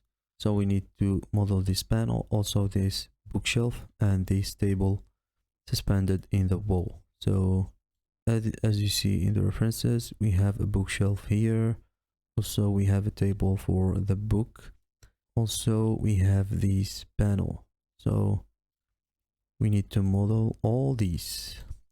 So first of all, go to the top view, wireframe mode, then add the new cube and move it to this place. So now I need to change the rotate or transform pivot point to the default. The default is the midpoint, so I need to move it to this. Then I need to scale it like this. Then I need to drop it to the floor by click V by using the add-on drop. So I mention it a lot in my tutorials. It's very helpful add-on. You can find it in the link in the description. So I need to move this. Then also I need to move the origin to the bottom by using the pie menu add-on by clicking Ctrl Alt X. Then I need to change in the height of this cube. I need to make it the same as the ceiling, like this. Then I will apply the scale. Then enter to the edit mode, because I need to add another mesh for our materials, because we will separate the materials from each other in the texturing part. So I need to make this first in the modeling. So enter the edit mode, select these faces and inset a little bit like this, and it's done with this panel. Now we need to go to the bookshelf. Also the same thing, add your cursor here by clicking shift and right mouse button to change your cursor in any place you want. For me, I will change it to this place directly in this axe, and add another cube like this. So I need to move it manually to this place, also to this place, also to this place. Now I need to add another edge loops. Also, as usual, drop it, or maybe to the floor, then change the origin to the bottom, then change the height to the ceiling. Now I need to add divided options, maybe 6, 1, 2, 3, 4, 5, 6. Then select all these faces, front faces, by shift G to have the panel of select similar. I will apply.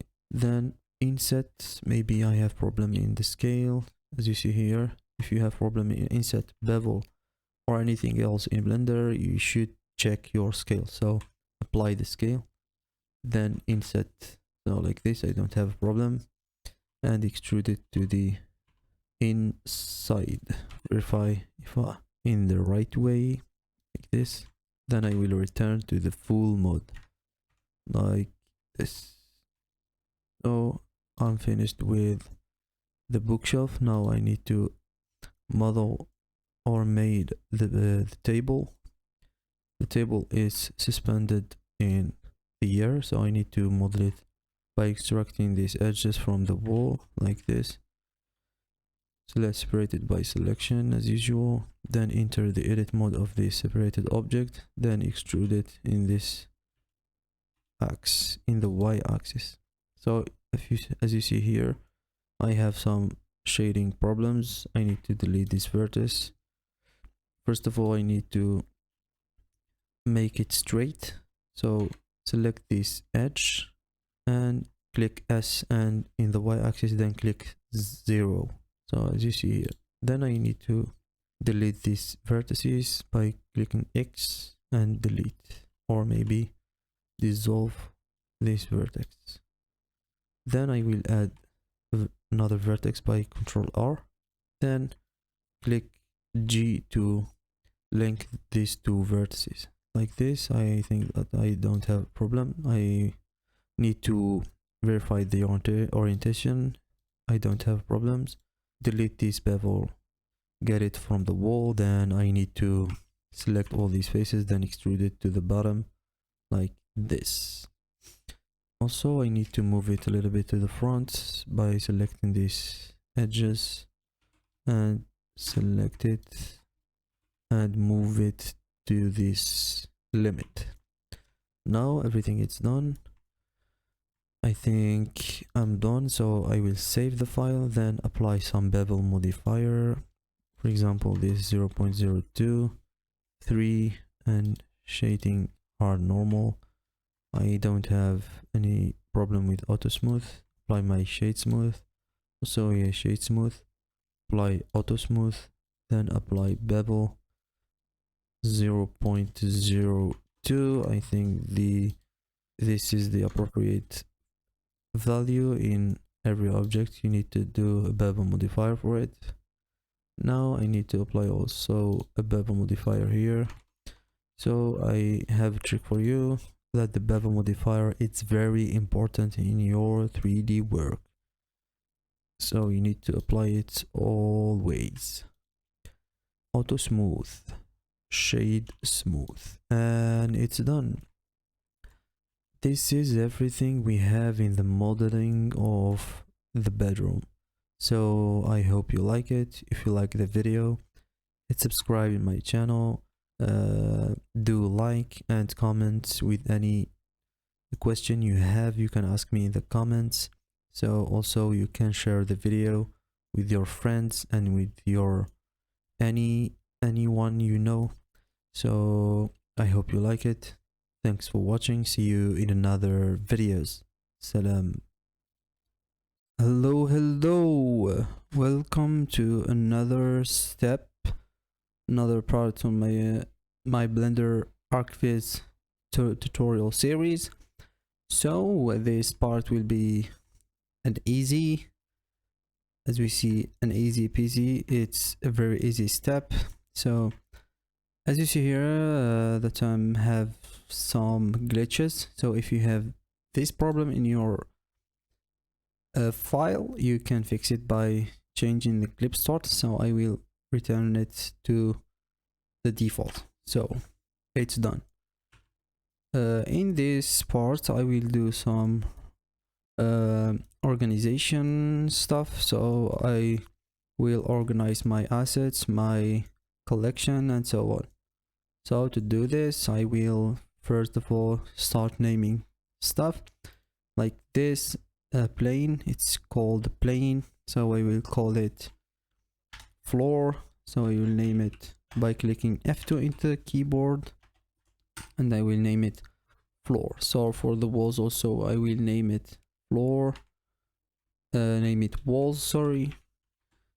Also for the windows I will name this windows, name it window 1.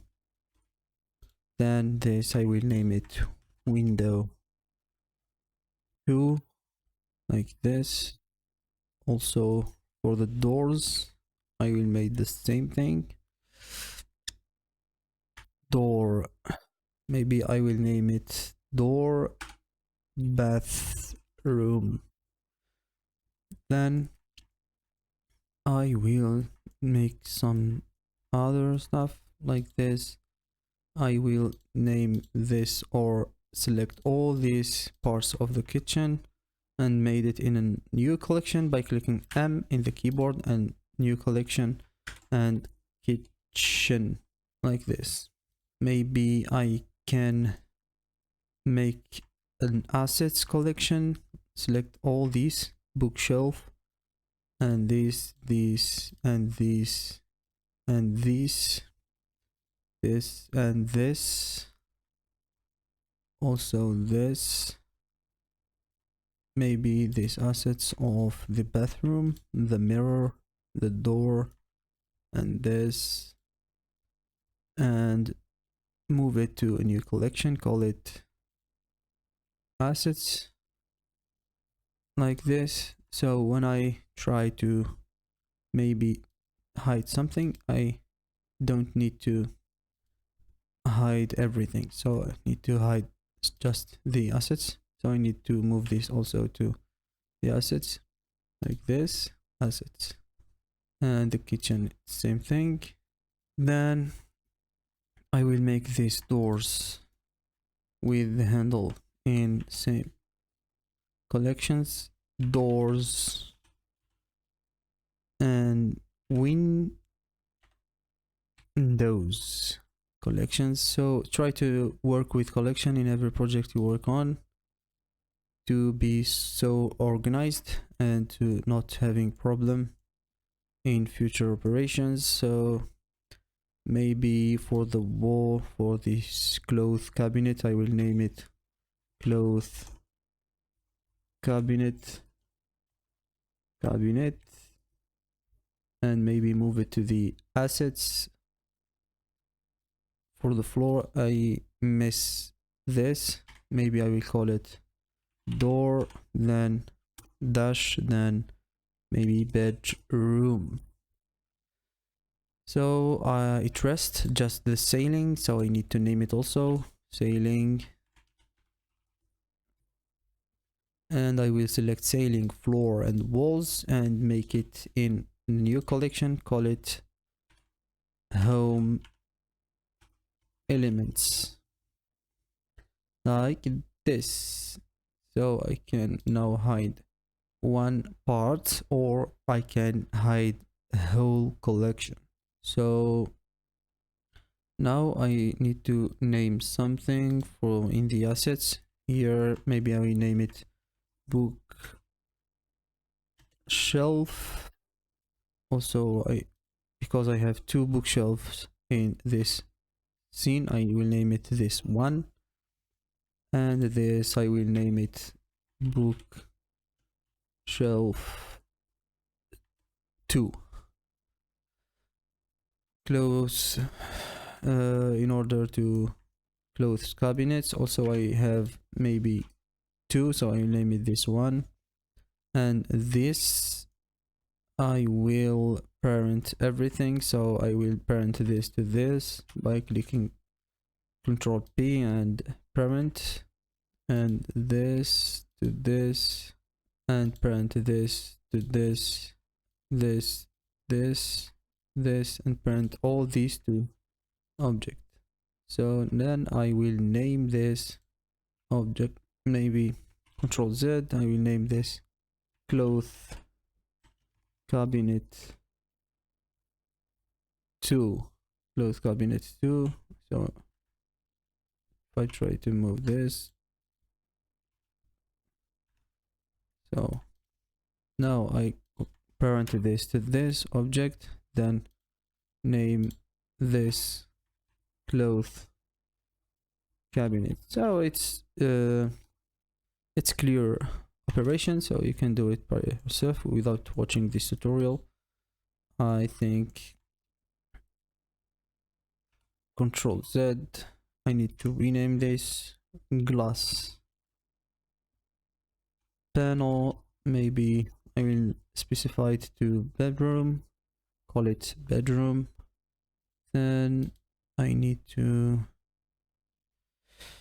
maybe I will move this to a new collection, all this to a new collection, because it's specialized for the bathroom. So I will move it to new collection, bathroom, like this. So when I hide it, it will be hide only. So this I will call it table. So I have everything named now. Clothes cabinet for the kitchen, I have the kitchen, and for the this I will door bedroom. So everything is clear now. I will verify if I miss something. Bathroom, home elements, doors and windows, house or home elements, like this. So I will maybe if I want to use it in animation, so be organized is better for your workflow. So always be organized, using the naming of all your parts to be organized in your project, especially when you work in professional, not personal project. So you need to be organized when you provide the file to the client. You need to make the file really organized, so if the client want to hide something or do anything else, it will be so helpful. So this is in this easy video. I hope you like it. If you like my content, don't hesitate to subscribe to my channel, hit the button like, and also make a comment if you need anything else in this tutorial series, and see you in another videos. Salam. Hello everyone, welcome to another video, another part of my YouTube channel. So in this part we will work on UVs, so follow along. First of all, I need to apply a set of texture. So I need to apply a grid texture using the grid texture already exists in Blender, so I need to apply it in this plane first, then apply it to other parts of this project. So first of all, I need to select this plane, make sure that I'm hiding the 2D plan so I can select the plane easily. So now I need to add a shader, so add an image texture, so going to texture, image texture, so then plug the image texture to the base color, then add a new, then go to blank and add the UV grid, so like this. When we have like squares like this, it means that the UVs are clean and good, so we need to, and if it's not, so you need to fix it. So as you see here that the UVs are not stretched, but I think that's it's a little bit of non-square, so I need to fix it. Maybe add a UV unwrap like this, smart UV project, and you see that the UVs and the UVs are just squares. So I need to make the same thing for all the other objects. So I need to select all, and select this plane, the last, and apply the materials. So you see like this, that the material applies for all these materials. So as you see here, every object that have a rectangle grid, so that means it need a better UV. So first of all, I need to start with the wall. So in this tutorial we use an easy method, so I will use just smart UV project or a cube project. So these two methods, it's automatic, so I will not use the manual method that I use in it, adding seams and then unwrap the object. So I will use some automatic operations. So first of all, I will select the wall and enter the edit mode, then select everything and click U in the keyboard and unwrap it if you need smart UV project or cube projection. This smart UV project, and let the values in the default, and smart UV project. So the UVs are squares, so the grid are squares. It means that the UV are good. Don't be scared from the scale, so we will modify it in the texturing and modify the scale of the texture. So what's important now is that the grid texture are all square, and we will not have stretches in our UVs. So we continue to UV unwrap all the objects. Maybe I will unwrap this, enter the edit mode and click U, then smart UV project like this. Then I will unwrap the kitchen. First of all, I will enter the edit mode of this part, select all, and smart UV project. Unwrap this. Maybe I will select all these parts like this. Then enter the edit mode and select all, and smart UV project like this. So maybe I need to select all because they are a single part, so I need to select all these in the same time and enter the edit mode, then select all the parts, then U, then smart UV project to have the same UV layout. So each object that they have the same texture, you need to make it with the same UV layout. Like this, it's a single object, and this, it's a single object, so we need to select it in the same time and enter the edit mode and select it all, then apply smart UV project. Wait a little bit because it's a dense geometry, so we need to wait a little bit. As you see here, smart UV project, it's not working, so I need to redo the operation. Maybe I will use the cube projection. So like this, maybe I think there is some problems. So when the smart UV project or the cube projection not work, so in this case you need to do it manually. So we will do it manually. First of all, I need to enter the edit mode and isolate this object, then starting selecting the seams that I need in my object. So first of all, I need to disable the UV or this subdivision modifier to have better vision, and I will select all the seams as you see here as I do. So select all these seams like this. Don't be afraid, be patient in your work. So I need to select all these manually because the fault that I do in the first that I should do it first after applying a closed modifier, so it's my fault. So I need to do it manually because the cube projection and smart UV project doesn't work or didn't work well. So apply, I think it rests this part and this part here, and click U and mark seam. Then I will select all, then U, then unwrap. So like this, we will have a clean UVs. Maybe we will have clean UVs. Also, I need to change something in the subdivision modifier. It's to keep all the UV smooth. So change this option to all. So like this, we will not having problem in this cloth object. So I need to do the same thing for these, the same thing for this also. So I will isolate this, then apply seams, disable the subdivision modifier and start working. I will add these two and mark seam and select all, then unwrap. So like this.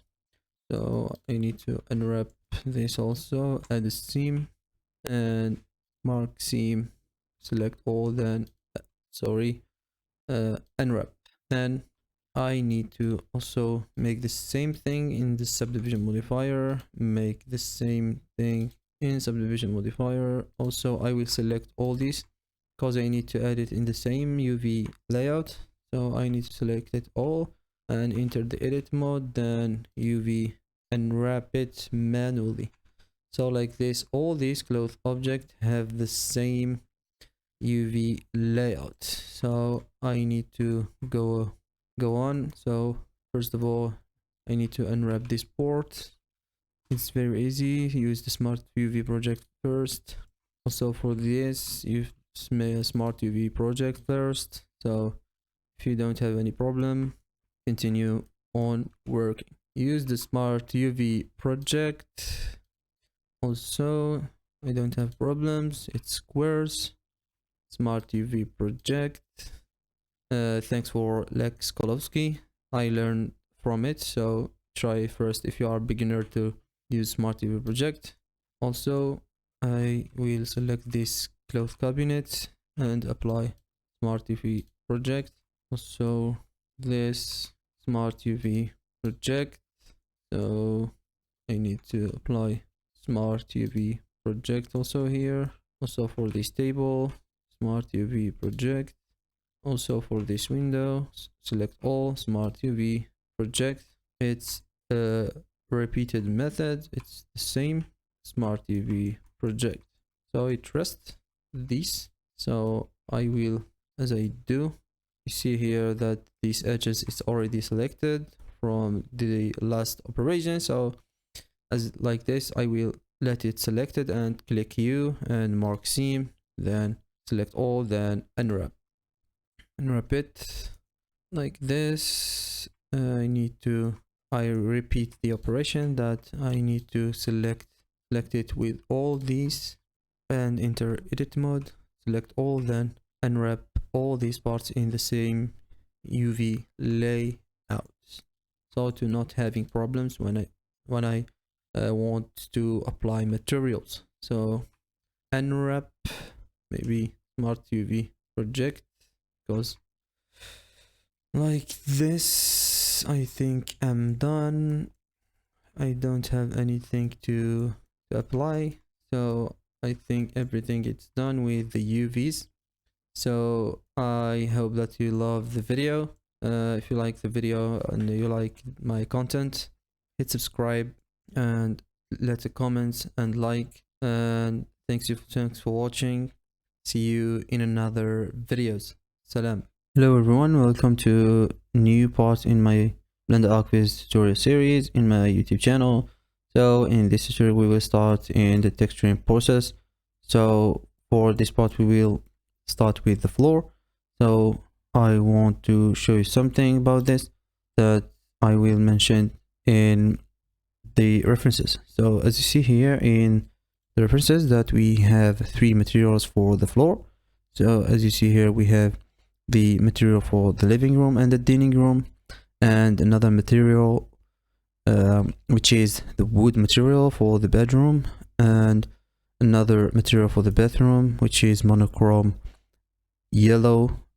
As mentioned in the info of this project, you find the link of this project in the description down below.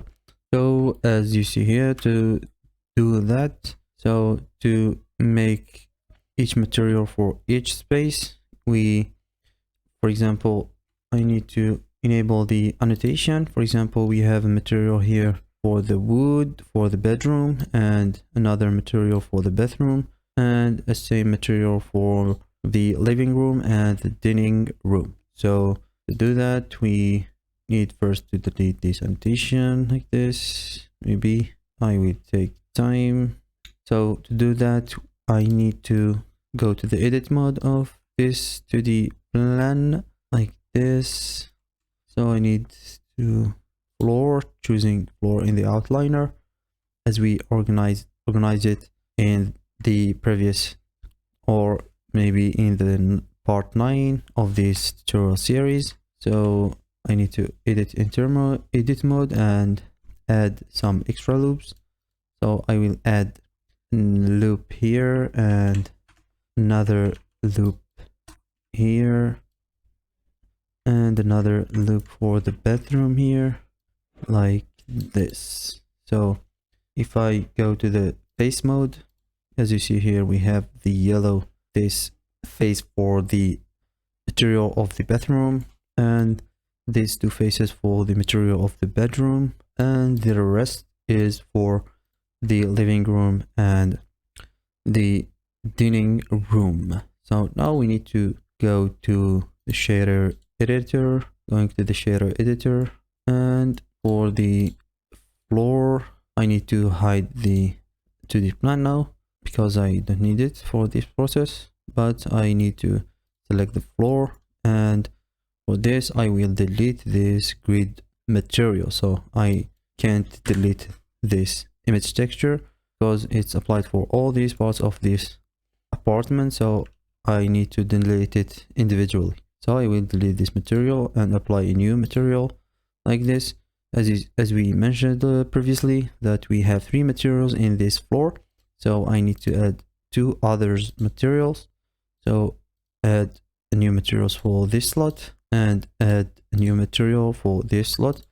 So now we need to assign the other material for the bedroom and the bathroom. So I need to rename it also to be organized. This for the bedroom floor and this for the bathroom material or floor, as you wish. And the first material I will name it living kitchen floor like this. So I need now to assign. So as you see here, the slot 1 is assigned for the overall of this mesh. So I need to assign the bedroom floor and bathroom floor to his faces. So I need to go to edit mode and select this and this face for the bedroom floor, and going to the bedroom floor material and assign it. So when I want to change the material, it will change just for the bedroom. So I will do the same thing for the bathroom like this, and going to the third slot and assign it and change the color for it. Now this is a basic material, so we need to use PBR material. So it's very recommended for this workflow to have realistic results. So we need to use PBR materials. So for the bathroom, we don't need to do that because it's a basic material. So we'll do it first because it's just a yellow monochrome material. So I will choose the yellow color and give it some roughness. So I made it glossy. So I will add 0.35 for the value of the roughness of, as you see here, it's a little bit brilliant. So now for the wood material and the cement or the floor material of the living room, I will use one texture from Quixel Megascans and the other texture from Polygon. It's a free texture from polygon.com. You can download it for free in the link in the description down below. So first of all, I need to go to bridge. Maybe I will show it in the OBS recording. So I will need to go to the Quixel bridge. I will not install the update for now. So now I need to go to the local library because I already download the material. So I will hit something because bridge it's very slow for the moment. So I will wait for the material to load. For example, I will go to surface and search for plaster. Maybe I think it's not plaster. I think concrete plaster. No. Megascan. It's that. So this is the material that I will use for the floor. So I will export it to Blender by clicking export. So I will wait for the material to be exported successfully. So now I will return to Blender. So and going to the living room kitchen floor material. So as you see here, I will search for the concrete plaster, and when I search for this material, I click on it like this and it will be applied. As you see here, I'm in the Eevee render engine. So when you export this material to Blender, it will be set up according to Eevee. But if you set the material to cycles, it will be a different thing. So I will show you this. So I add a new material and set the render engine to cycles and the device to GPU, and I will re-export the concrete plaster and waiting for to export it successfully, and I will apply the material again. So as you see here, if you apply the material in cycles engine, will be exported with a node, with the new nodes, mapping node and texture coordinate node. So as you see here, I will be organize this material by clicking shift equal in the keyboard. So I will delete some extra maps because when I re-export the material, he not overwrite the other image texture. So I need to delete the other non-used materials, like for example this normal map. I will delete it. Also this multiply or mix RGB nodes, and I will reorganize these textures like this, shift equal. So now I need to set the UV mapping for this texture by adding a value input like this, to not changing the three values alone. I will change it with a single value like this. I will make it 2 maybe. Maybe it's 0.2 to get the right scale of the floor. As you see here, that the texture is very glossy because it's a problem with the new version of Blender, because in my case I use 3.0 beta. It's released today, so when you export from Bridge to Blender, you will have some problems. For example, in the normal map, it's not in the right input, so you need to change it. Also for the clear coat, you need to make it 0 to clear this glossiness. Also, you need to change the roughness to the right input, to the right socket, for example, because it's not appropriate for the specular. You need to change it to the right output. So for example, like this. So everything here, it's clear and right. So I need now to go to the wood texture. Now I need to go to the bedroom floor. Now in this case, I will export or get a texture from polygon.com, as I mentioned previously. So in this case, I will use a node wrangler. If you are not enabling this add-on, go to enable it in edit purposes as usual.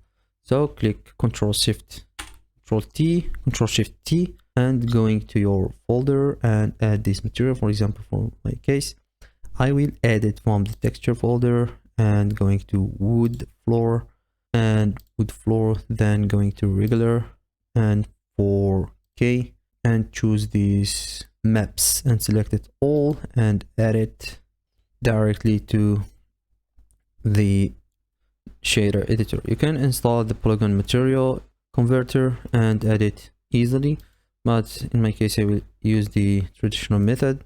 As you see here, that the node wrangler don't load every maps in my folder, so I need to edit manually.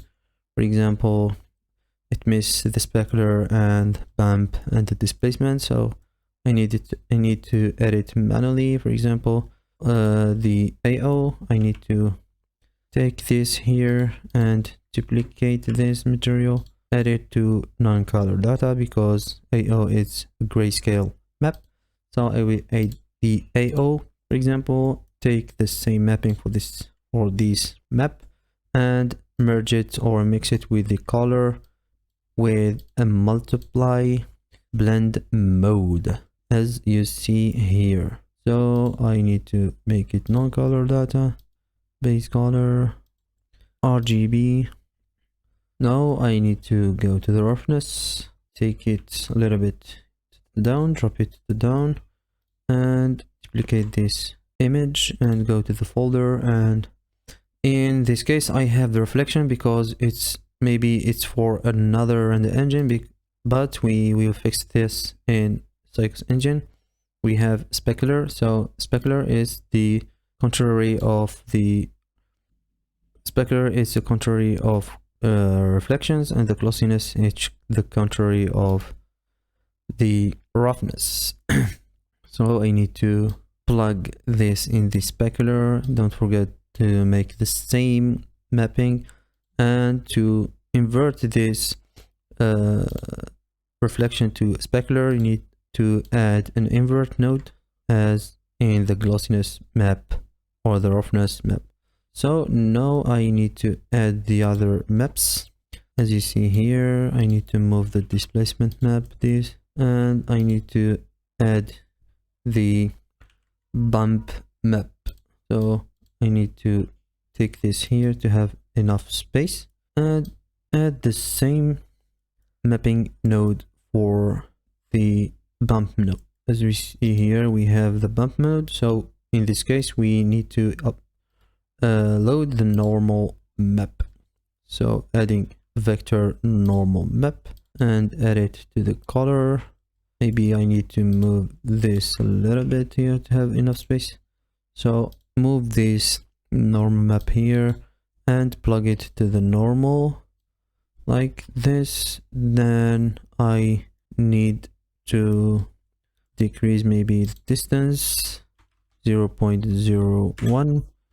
Tell me in the comments if you use values like this. Maybe use this method distance 1 and strength is 0.1, but in my case I use strength 1 and distance 0.1. maybe the bump it's inverted as we see here, so I need to click invert.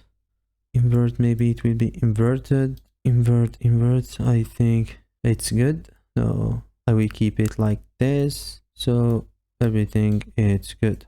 So now I'm finished with the floor material. I need just to remap this floor because in the references the direction of this wood planks is in this direction. So as we see here, this direction, not in this direction. So I need to change this direction in the mapping node. It's very easy, going to the material and change in the rotation to 90 degrees to have the same direction as the references. Now I need to change also in the scale, add a value input and change it maybe to 0.2. Oh, I think it's very big, maybe it's 2. It's very appropriate and good for me. Now I need to move to the next part. Is the material for the wall and the other materials. So see you in next part. Thank you very much for watching. If you like the video, subscribe, comment and like, and see you in the next future parts. Salam. If you want some really empty interior scenes with lighting to apply your textures and put your 3D models, so you can grab my empty interior ready scenes bundle for Cycles Engine on Blender Market, where I collect all my interior Arch Viz scenes that you see in my portfolio. I know that's a stupid idea, but it can be helpful for someone. This bundle will be updated every time if I make an Arch Viz scene. You find the link in the description down below. So welcome to another part of my Blender Arch Viz tutorial. In this part we will continue on the shading and texturing of the apartment. So in this part we will texture the walls and the walls of the bathroom, also the wall of the kitchen. As you see in the references here is mentioned, I will go to the reference of the project. I need to change it to PureRef in OBS, like this. Then I will go to the full mode and I will show you something. You see that in our project we have 3 different material for the walls. We have the yellow material for the bathroom walls and this plaster wall for the living room and the general apartment, and we have the third material is for the kitchen. It's a tile material. So now we need 3 materials for our walls. I will return to Blender and I will show you how to make this. Now I will add the 3 materials from Quixel Megascans. I will add the plaster from Quixel Megascan, also the tiles from Quixel Megascans, and for the yellow cup material, it's a basic material, so we don't need any PBR material. So I will go to Quixel Bridge and I will show you the material that I will use in my project. So in this case I will use this Quixel bridge material called plain wall paint and white ceramic tiles. You will find it in Quixel Megascan textures, and if you not watch my tutorial about how to install this Blender add-on for Quixel bridge, go to the video. You will find it in the information in this button in the video. So I will export these 2 materials to my project. I will export the plain wall paint and I wait for the exported successfully, and I will export these white ceramic tiles and I will wait a second for the export. Then I will return to my Blender project and go to the shading tab and select my wall as you see here. Then I will add a new material or add it directly from this material exported to Blender.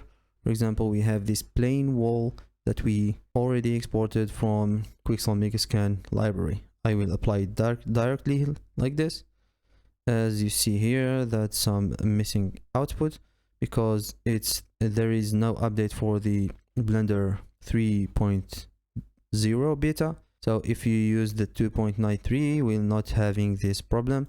So I will fix that by moving this input to the right place. For example, the normal to the normal, and the roughness to the roughness, and the specular to the specular, and I will delete every file repeated in this material. So for example, I will delete this because it's repeated. Also, I will delete this because it's repeated, and I will delete this because it's repeated, and I will delete this also. For example, this is AO. I will delete it like this. Also for the albedo, we have two albedos here, and I will organize this with shift equal in the keyboard. I will search for doubled maps. I have this normal map doubled also. So I'm finished with the doubled materials and everything is done. We have albedo, AO, specular, roughness, bump, and normal map. Now I think that we're done. It rested just one thing. It's to clear this clear coat because it's not appropriate for wall material. It's for car paint generally. Now I need to modify the tiling.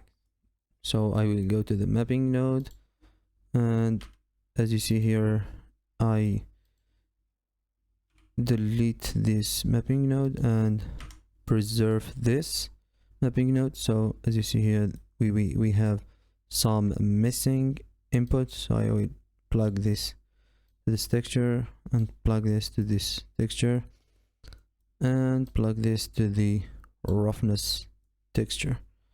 So we have the same mapping for all maps.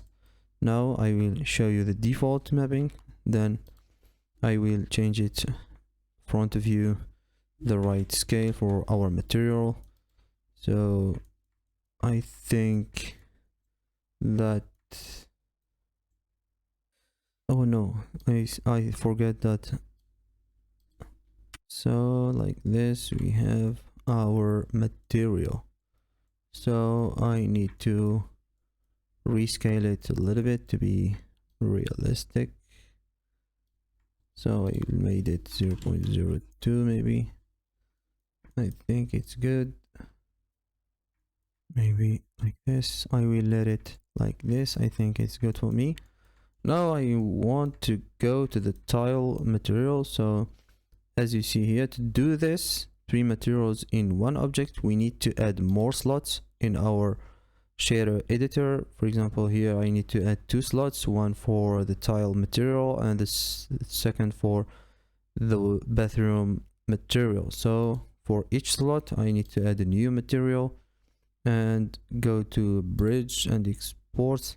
I think that I'm already export this material. I will select this white ceramic material, and to apply this texture to the specific space, I need to enter the edit mode of the walls and select the face specified and go to the ceramic material and assign it directly. You see here that we have a miss scale. So I need to first fix the miss issues of the live link add-on for 3.0 beta, and clear the clear codes, ending the roughness to the roughness, and it's done. Now I need to rescale the texture and add a value input to the scale and make it 0.1. I think it's very big. I need to rescale it a little bit, 0.7. Maybe it's not good. It depends to your references. And now I need to add some glossiness maybe. To increase this glossiness, you need to go to the roughness map and add a math node. So to add this, go to Shift A, converter, and math, and add the math here between the roughness and the principal BSDF. So to increase this roughness, you need to multiply it by converting to function multiply. So we need to increase that by decreasing the value. So like this. I think 0.3 is good for our case.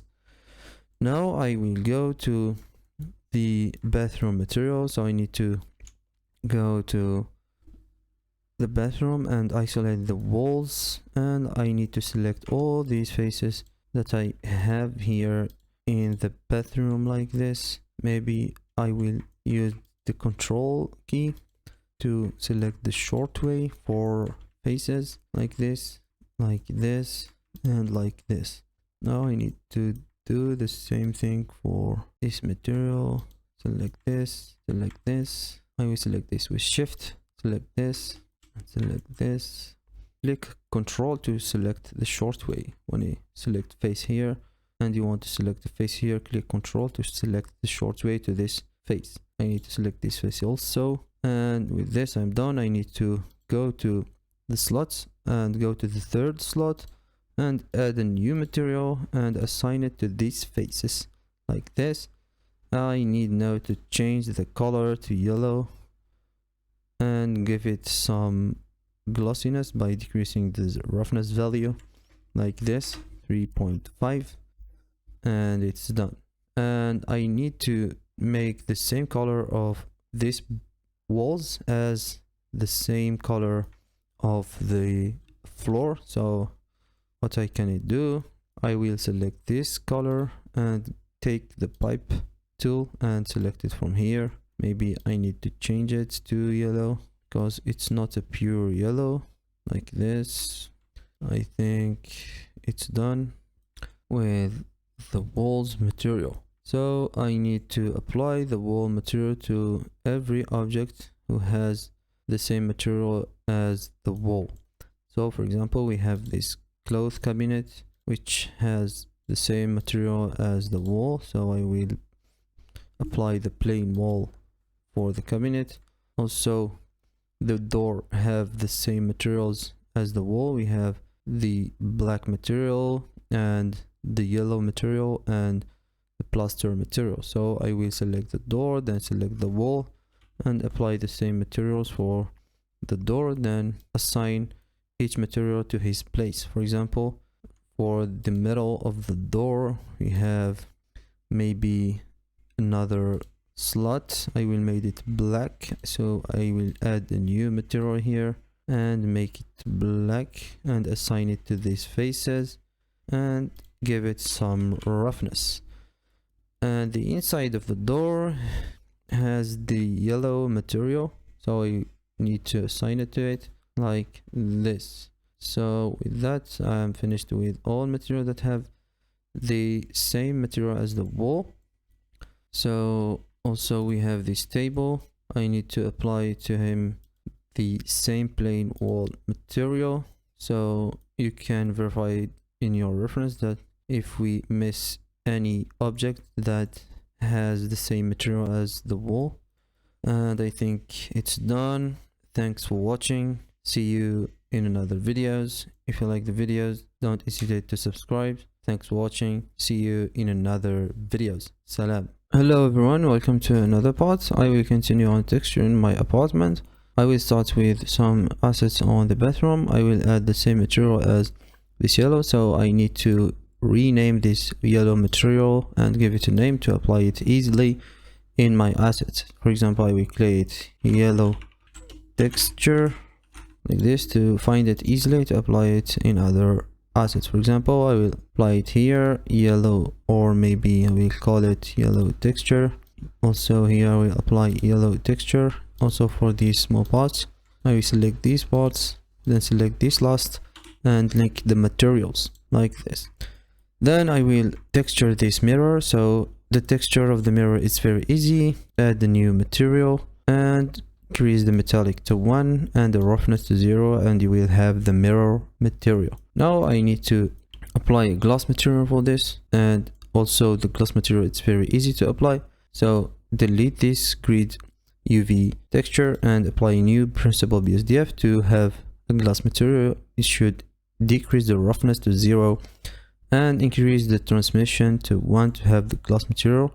You see here that we not have a transmission because we are in the EV mode, so we need to enable this screen space reflection. Also some options in the materials settings, maybe if we are in the settings, we need to enable the blend mode to alpha blend and made the shadow mode to none to have the transmission. Also we need to go to EV and apply the screen space reflection also to have this reflection. I think that I miss something. I will go to material. I missed that I need to enable the screen space refraction also to have the refraction, as you see here. Also decrease the refraction depth to 0.001 like this, and you will have refraction. Now I need to isolate this and add some second textures. For example, I need to add this and assign to him another material, another black material like this, and click assign and change this material to black and give it some glossiness, 0.3 for example. Also I made the same thing for these pieces, so I need to make the same thing. So select these faces and select these faces. Also I need to select these faces. I think it's a repeated method in the texturing. Just have PBR materials from a source that you have, for example, like polygon.com, chocofor.com, imesh.com, quixelmegascan.com, any source of material, and apply your material. So make sure that you have PBR material to have realistic results in your project.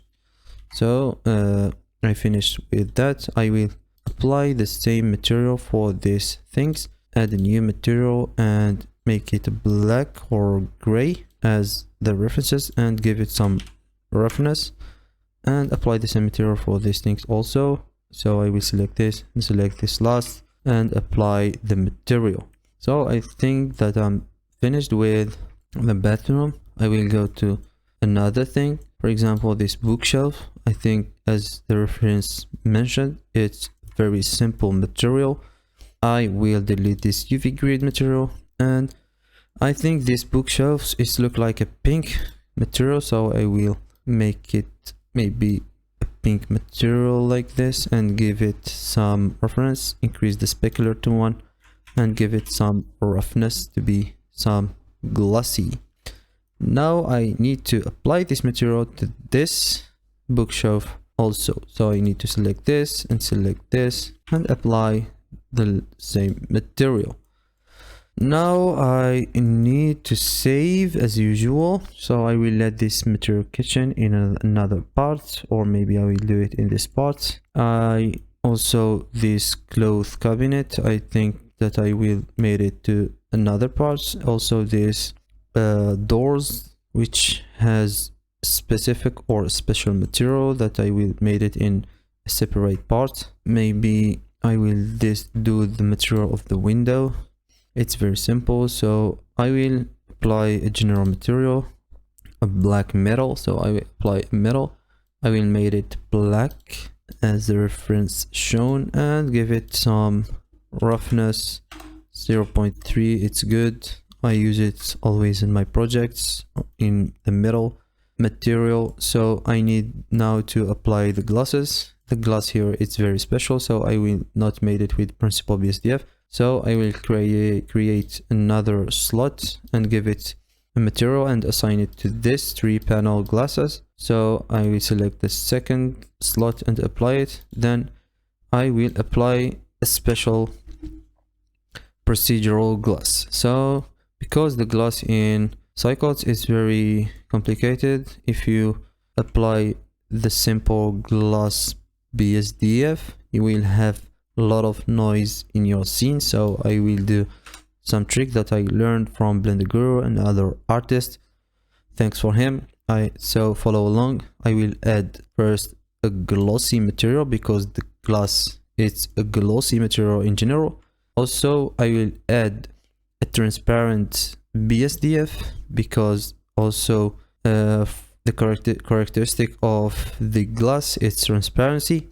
So I will mix between these two materials like this and put a mask here, a factor. So I will use the Fresnel mask and plug it to the factor. Also increase the IOR to 14, and as you see here in the preview, we have a glass, fake glass procedure in Blender. Now we need to do some tricks. I will use the light path node and do some math node, converter, math, and combine with shadow rays and the diffuse rays. Also duplicate this, let the function to add, and combine this result with the glossy ray, and also duplicate the mix shader. So I will mix the results of this with a transparent material and add the result of this rays as the factor of this mix shader. So like this, we have a glass shader. As you see here, I need just to decrease the roughness to have a glossy glass material. So like this, I'm finished with the glass special material. I will apply the same thing to this.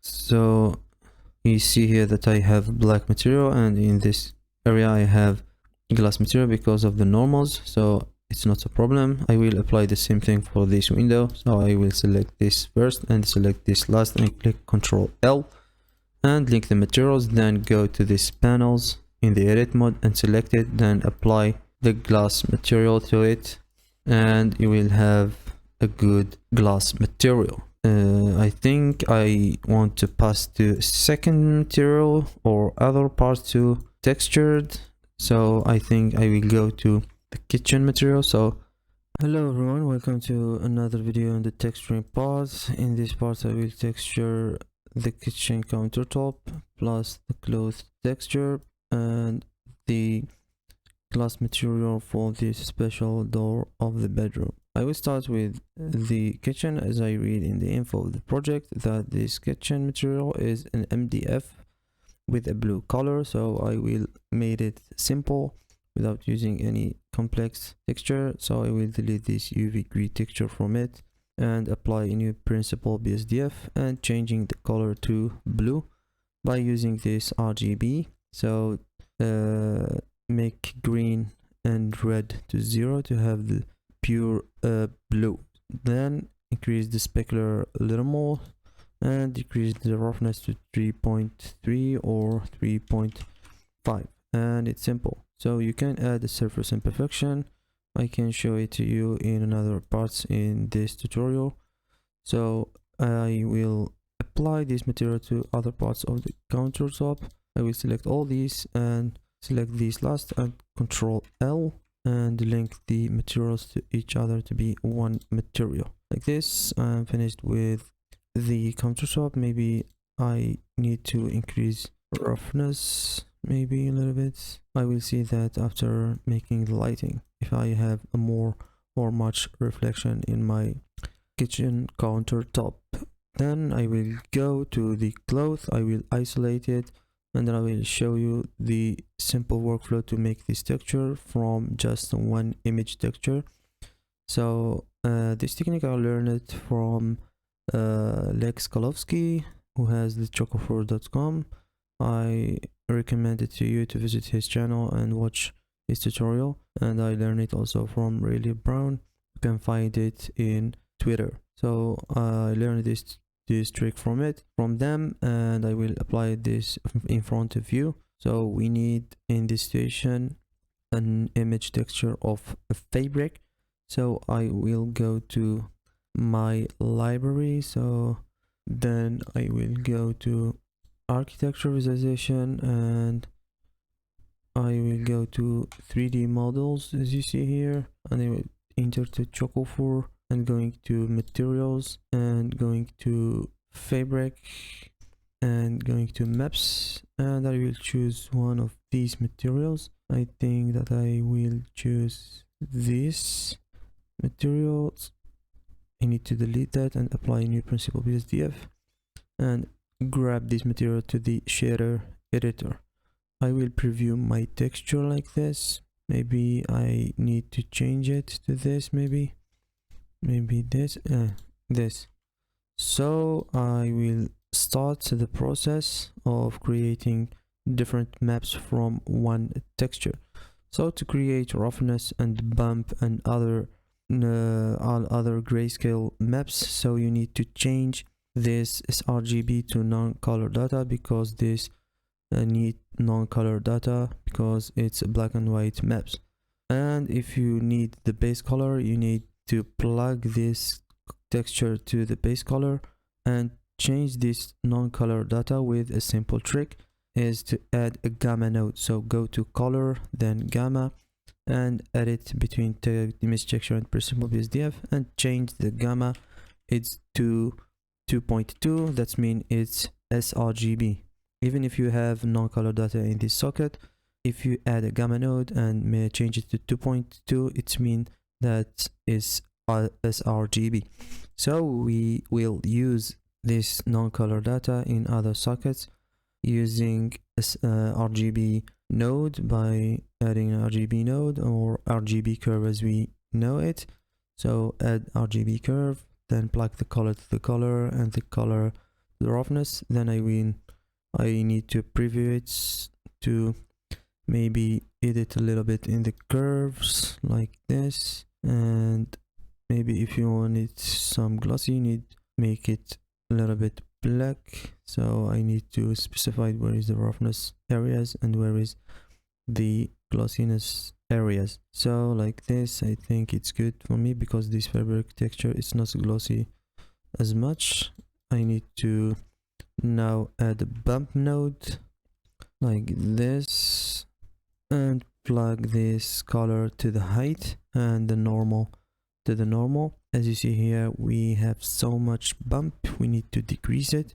You can decrease the strength and let the distance to 1, or let the distance to 1 and decrease the strength, as you see is affordable for your artistic side. So for my case, I decrease this distance to 0.01. I think the bump it's good. Now I need to play a little bit in the mapping. So also you can add an RGB curves and add it to the same thing to the bump node. You can also reset the curve and play around the black and white value. I think the bump node is the opposite of the reflection. So we need where the areas is rough, we need it non-bumpy, and when the areas is glossy, we need it bumpy, as you have in your references. So you are free to do that. So I will let it without RGB curve. Now I will play around in the mapping node. So I will add a mapping node if you have node wrangler enabled. So you can click Ctrl T to add a mapping node with the texture coordinate node. Now I need to add a value input to control the scale with a 1 value. For example, I will add it maybe 0.1. I think it's big. I need to increase the value, and I see if I have the right scale. So it's done for me. Now I will go to the other parts. I will select other and the rest of the cloth material and select this last and apply it with Ctrl L, as we do in the previous tutorials. For these cabinets, I think as the reference mentioned that they have the same material, so they have the same material as the kitchen countertop. The cloth cabinets of this bedroom have the same material as the kitchen countertop. So I will select all these and click Ctrl L and link the materials.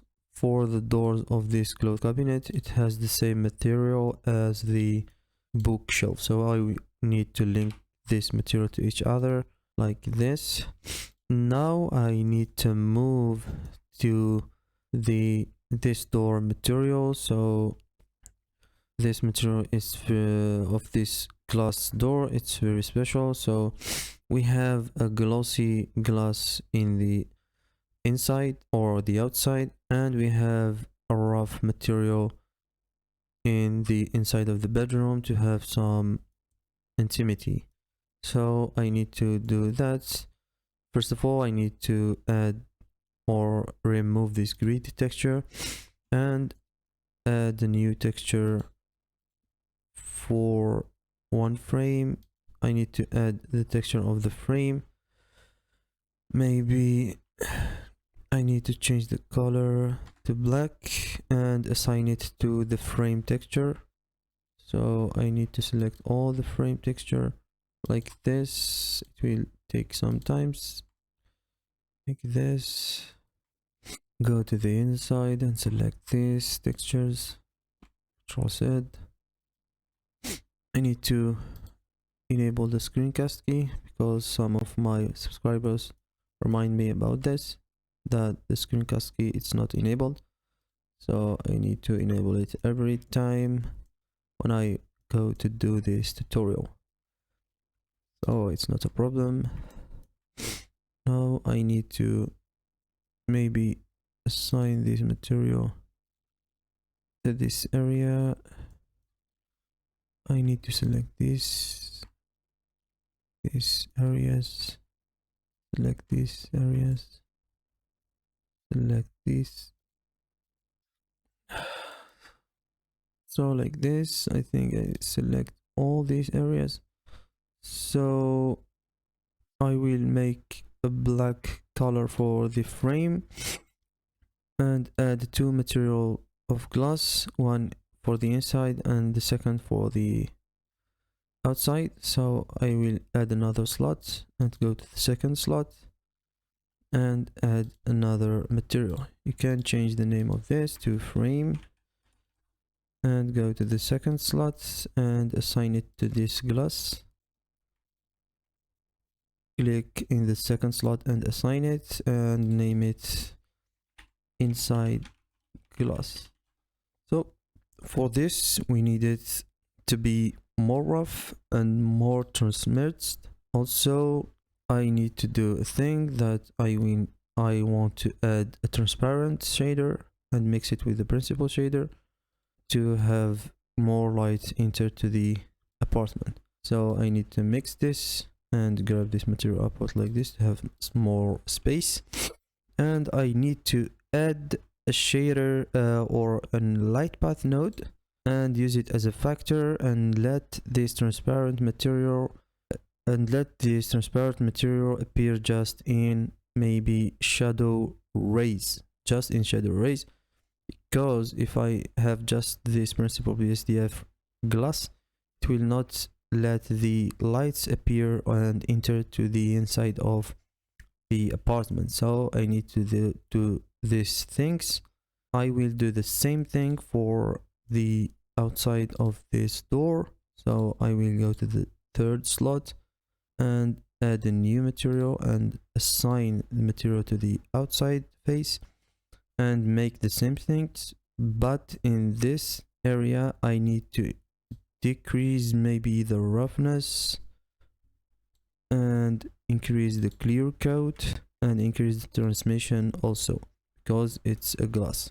I need to do the same thing as the inside glass, so I will go to this shader node and we'll copy these three nodes to the third slot. So I will get some space here and Control V, then plug principal BSDF here and plug this here to have the same material. So as you see here, we have a rough material in the inside and a glossy material in the inside. We can also in this inside glass increase the clear coat Maybe I will go to the second slot and increase the clear coat to 1 or maybe 2 to increase maybe some glossiness of the inside glass. So I will apply this material to this door also because it's the same material. Select this material first and this object last and click Ctrl L and link materials. Then I will assign each material to his place. So I need to enter edit mode, select these faces. Maybe I select this face and assign to it inside the glass, and select this face and assign to it third slot. I will name this to outside glass. With that, I think that I'm finished with all the materials in my apartment, and I think that the next part is the asset placement. So I have some assets from my Banyani 3D library. Also, I have some assets from Choco4 and Pixel Megascan. So I think the next part will be asset placement. It's an easy part, as you know, as a 3D artist. So if you like the video, hit subscribe, and thanks for watching. See you in another videos. Salam. Hello everyone, welcome to this plus texturing part.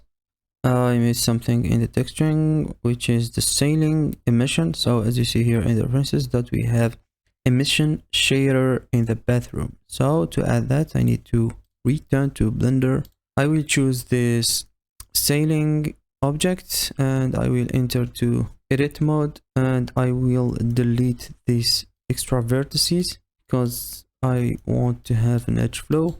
So I need to dissolve all these extra vertices by selecting it and dissolve it. So I need to delete this and click Ctrl X to dissolve it. Now I need to go to the solid mode to have a better view. Now I need to add more vertices. I will add a vertex here to relate it with this vertex. Select this vertex and this vertex and Control. I verified if I have one face. No, I need to return. Maybe I will delete all these faces. No, I need to maybe G. I will click G as you will see in the screencast key. So I will click in G in the keyboard as you see here in screencast keys.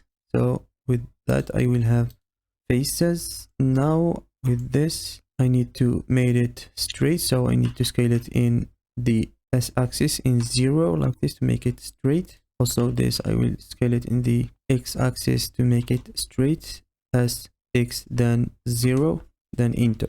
Like this I will go to the top view and enter the edit mode. Also enter the wireframe mode. I want to add extra edge loops. So like this I will add an edge loop here, then I will add an edge loop here. Maybe I will add an edge loop here inside like this. For this edge loop I think that I need to make it straight, so scale it in the y-axis then 0 like this.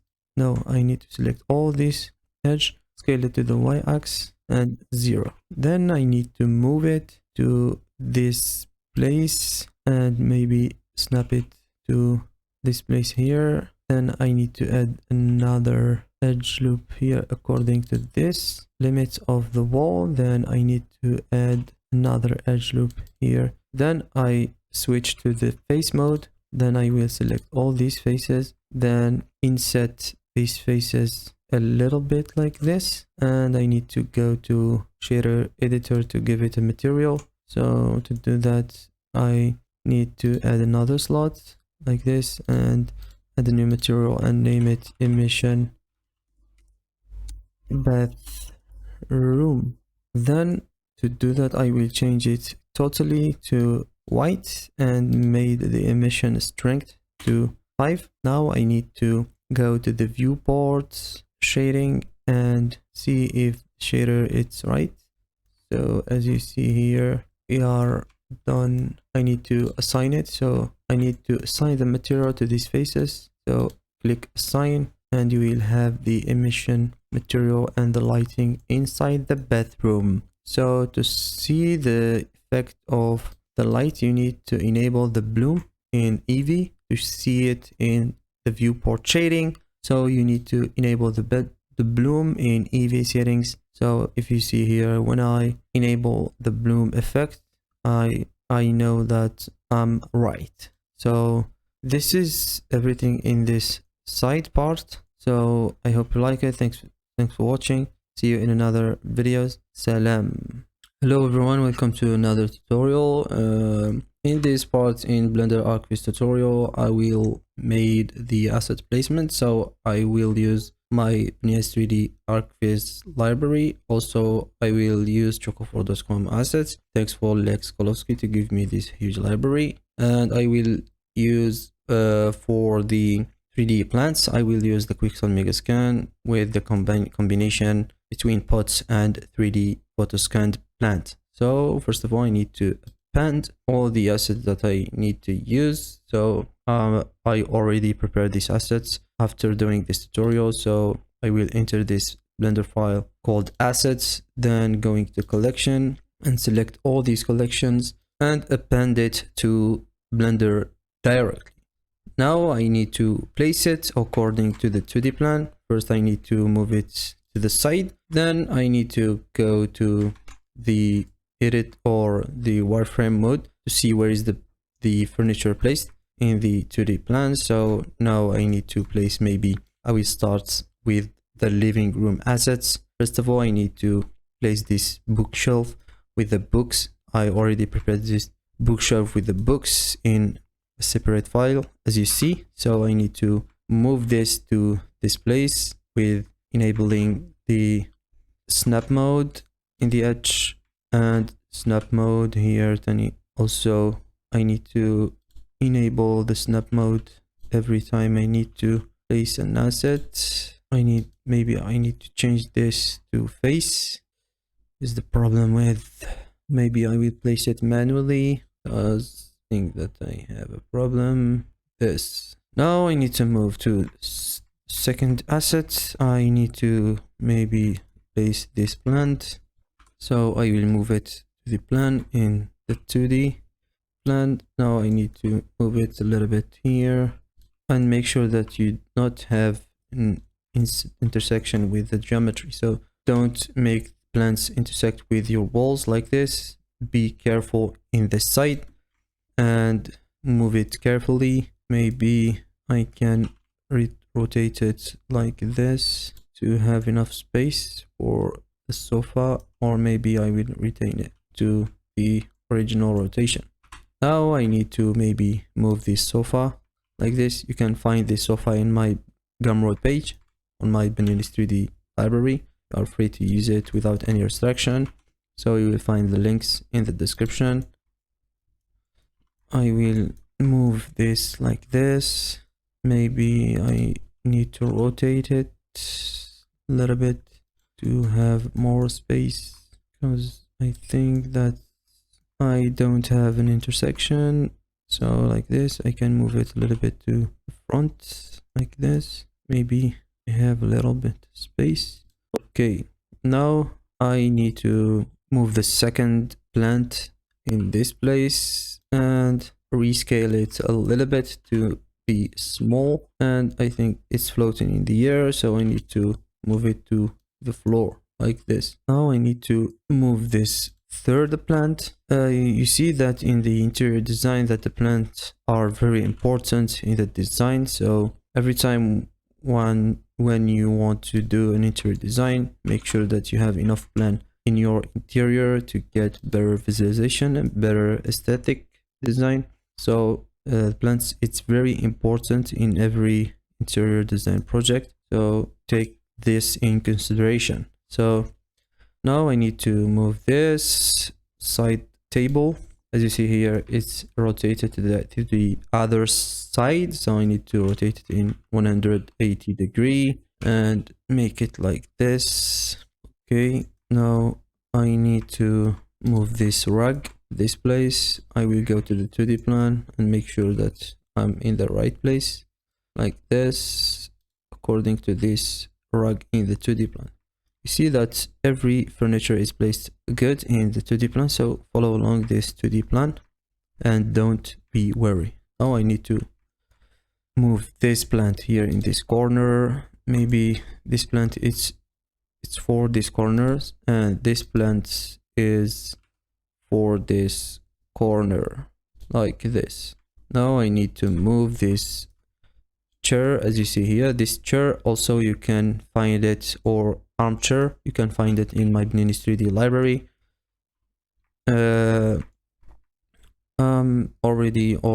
Actually I stopped working on it because of the focusing on my YouTube channel.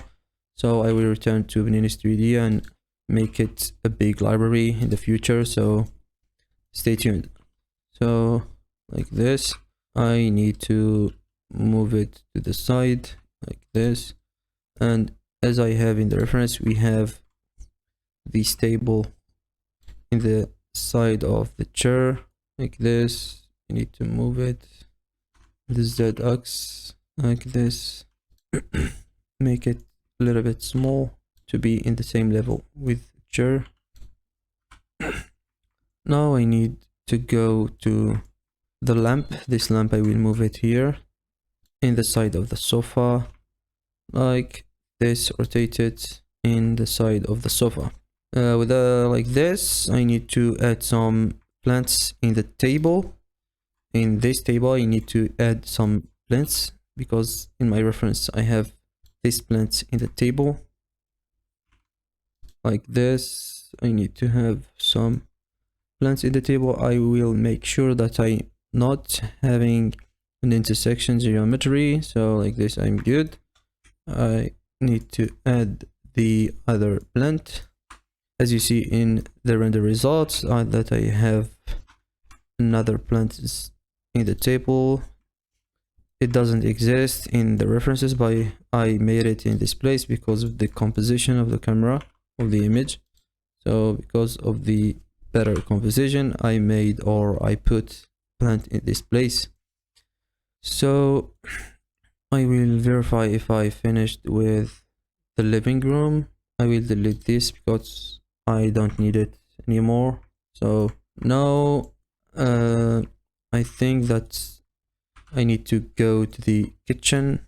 I will move this table. Also, this table you can find it in my Beninis 3D Gumroad page, or name it Beninis 3D Arch Viz library. So you can find it in my Gumroad page. Download it for free. It's a CC0 3D model.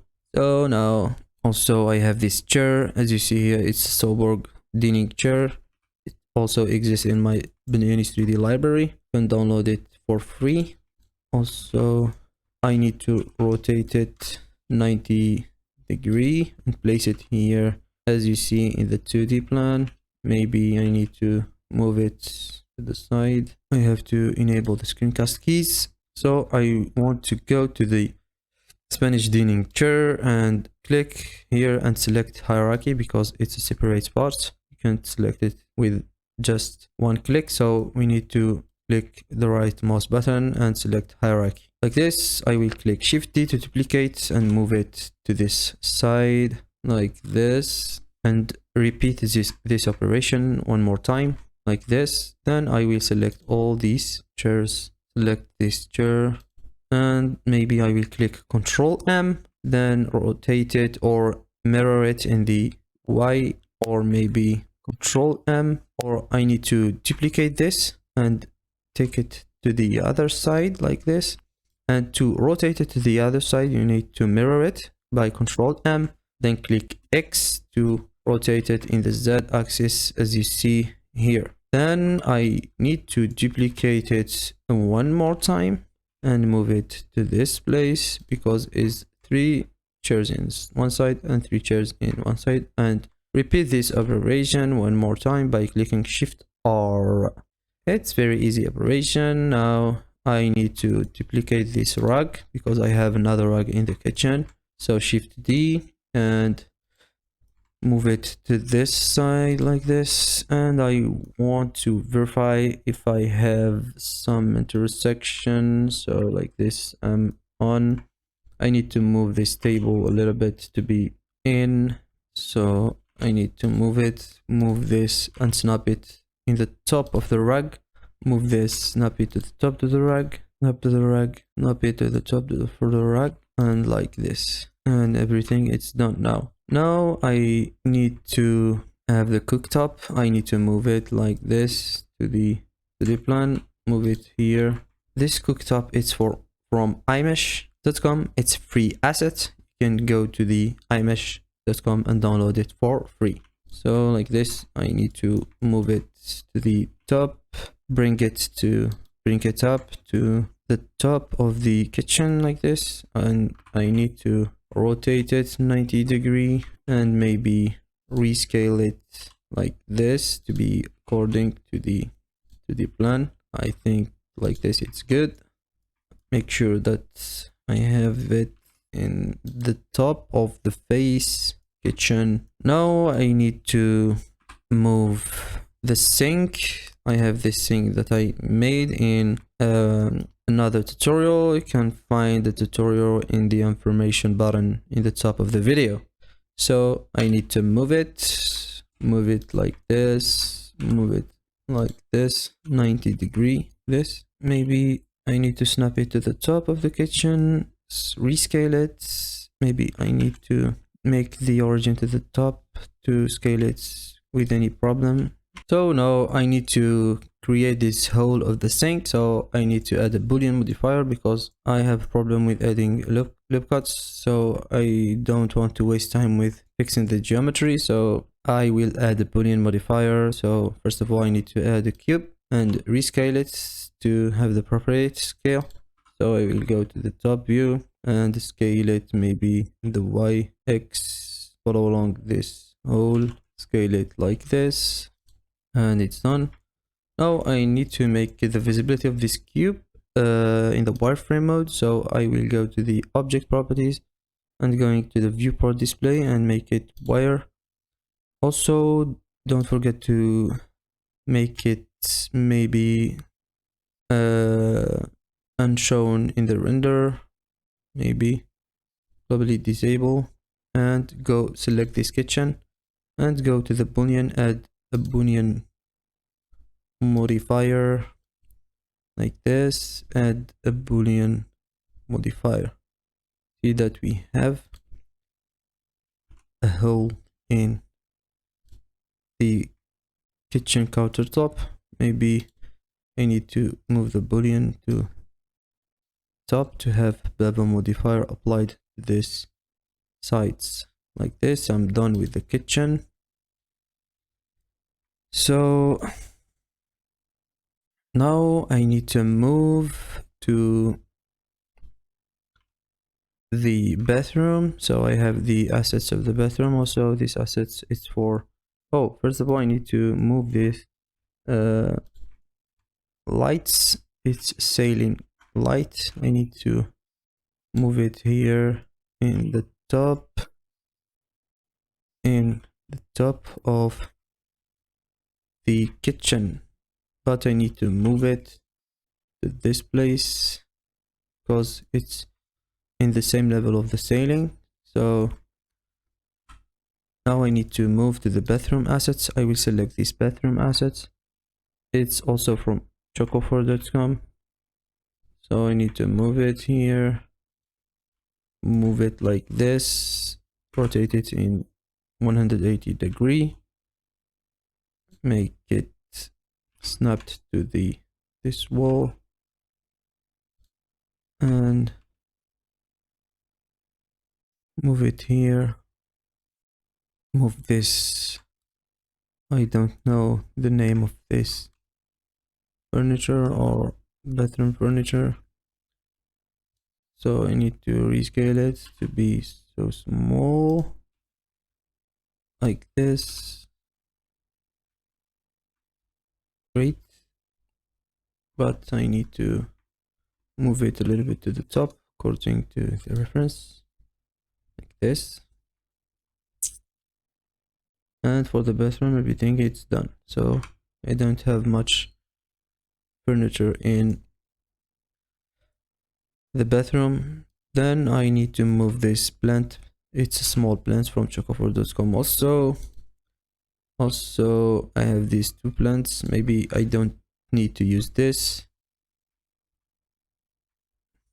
Now I forget this picture because this picture is in the living room. So I need to move it like this, move it to this place. This picture I made it from Quixel Megascans library. So you can find a lot of painting in Megascans library. Like this. I make sure that I don't have any geometry intersection. Oh, what is this? Any geometry intersection. Okay. I will save this file. Don't forget also to save every time so you're not having problems. Now I need to move to the bedroom furniture. Also I have this bed. You can find it also in Mabini Studio library. The link is in the description below. So I will place it in this place, just like this. Also I have this side table. I need to move it here. It's from Chocofor. Move it like this. Duplicate it. Move it here. Maybe I need to move this bed a little bit here because I don't have more space for the side table. I need to move it a little bit, maybe move it here, and it's done. Now I need to add some plants. Also this book, I need to move it here because in the references we have this book. So the bookshelf, I need to move it here like this. Follow along the 2D or the reference that you have in your computer. You can find the images of the project in the link in the description.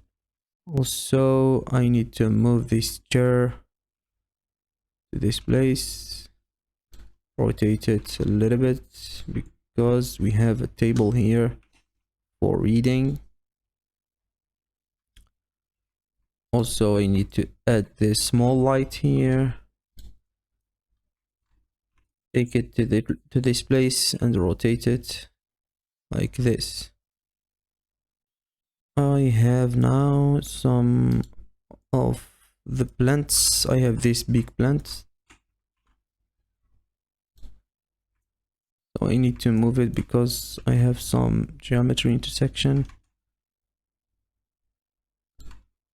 So maybe like this. Maybe I need to move it. I need to make sure that I don't have any intersection like this. Maybe I can move it a little bit to the side like this. Also move this chair to the side. Select to the side. Also move this table to the down like this. And it's done with this. Now I need to add some small plants here because in my references I have 2 plants in this area. So I will move it here, this side. It's very simple step. You can do it easily, just grab and move. Also I need to duplicate this plant, select it, select hierarchy, then Shift D, and duplicate this plant like this. Now I need to place the lighting furniture. Now I need to enable the ceiling because I hide the ceiling, so I need to enable it. Maybe I will search for it. Ceiling, enable the ceiling.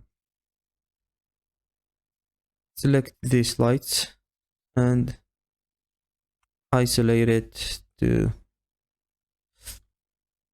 just I want to place it in the ceiling and snap it to the ceiling. Just snap to the ceiling. Also this, snap it to the ceiling like this, and return to the 2D plan and hide this ceiling like this. I need to rotate this light because I have these lights here like this. Array modifier, so I need to move it like this. Add another light and add another array in this side in the y-axis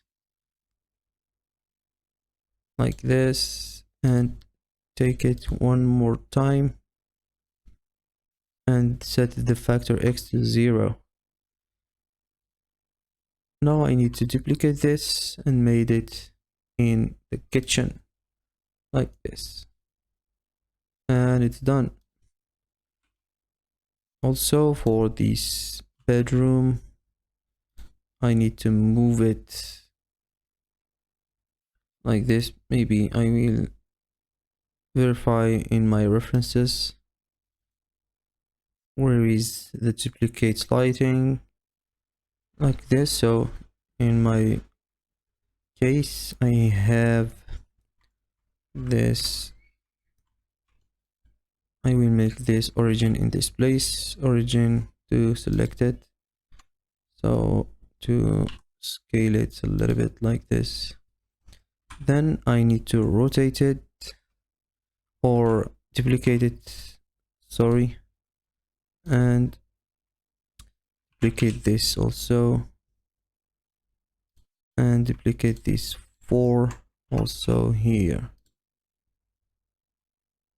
and duplicate this also to this place, and duplicate this to this place like this. So I think that I have everything done. I miss something, that I have a plant here. I have this plant here. I need to move it this place, drop it up, bring it up like this, and scale it a little bit like this. Now I need to duplicate this lighting because in my references I have this sorts of lighting. It's the same design as the bathroom sink, so I need to reduplicate it and remake it, rotate it in the y-axis like this, and duplicate it in the other side of the bedroom like this, and rotate it to have a randomization like this. Maybe I will make it up and this in the other side, or maybe like this, and let it like this. I think I'm finished with all the assets placements. I don't have any other assets to place. Maybe I have this interrupter, so you can place it by yourself. Now I need to move to the camera placements and the composition, then the lighting, and so on. As you see here, we have all the assets in our projects, and I think it will be a big project, and great project for learning Arch Viz interior for beginner in Blender. And if you have any question, let me know in the comments. Hit like and subscribe in my channel, and see you in another videos. Salam. Thanks. Hello everyone, welcome to another part. So in this part we will start making art by starting placing cameras. So in the placement of cameras, we will take in consideration the height of the camera, what rules we will use for the composition, what field of view we will use. So we will talk about this in this part. So first of all, we need to add a camera in Blender. So I will add a camera in this living room area and apply all the things that I use in the placement of my cameras in my Arch Viz project. So I will make this just for this space, and you can apply this for all these another or other spaces. So you can apply it by yourself for the bedroom, for the dining room, and the bedroom.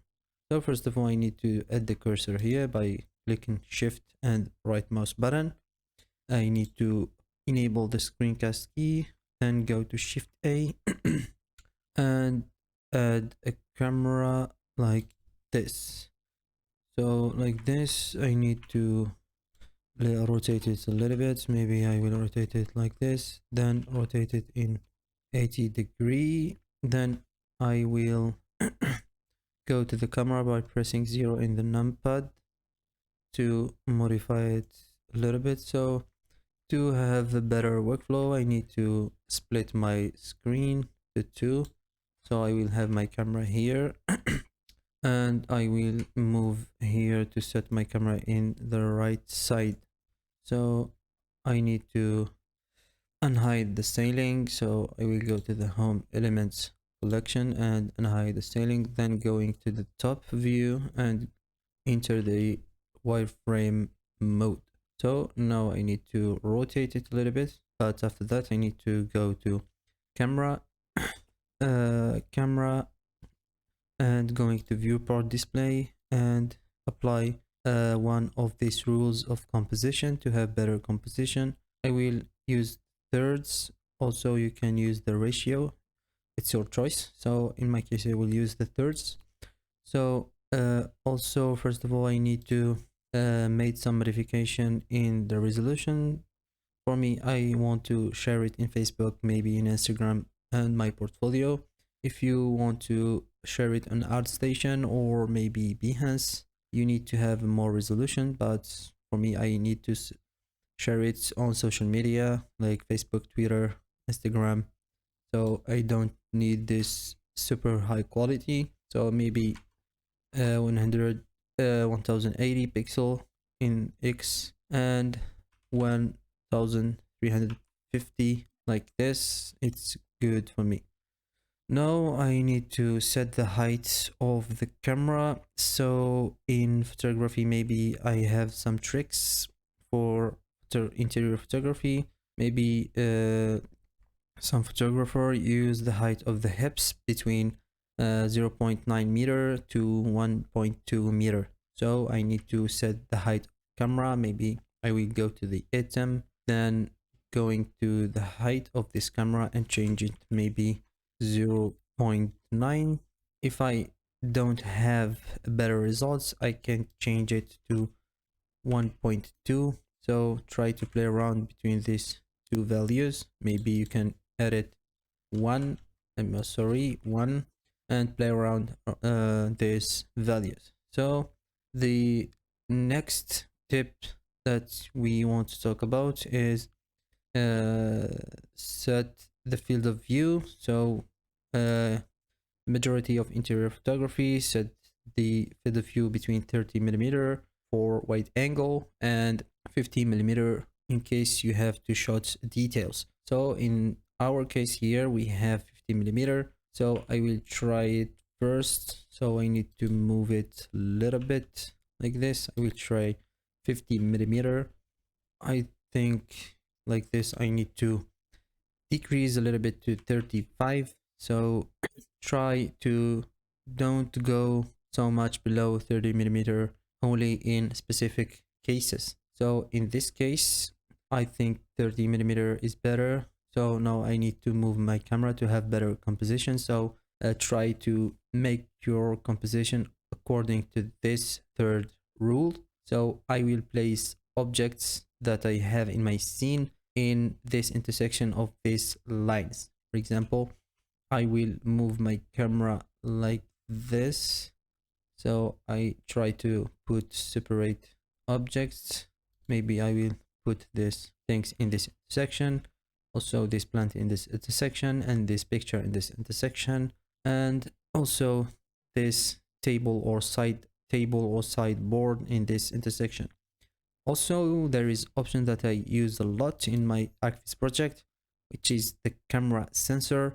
So if I don't have, or maybe I don't have an ideal focal length and I don't want to go deep in focal length, so maybe I will try to move the camera like this and try to have better composition. If I don't have objects in my intersection, so in this case I need to move my objects manually like this to have an object in the intersection. So in this case I have this object in this intersection and this plant in this intersection, also this picture and this sideboard table. Also you can play, as I say in the sensor, so you can search for this topic and I search for it, and I think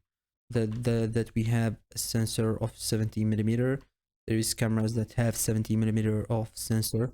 So when you have this sensor, so now you can increase in the focal length and made it maybe 50 millimeter to get better detail or better focal length. So in this case I need to search for better composition.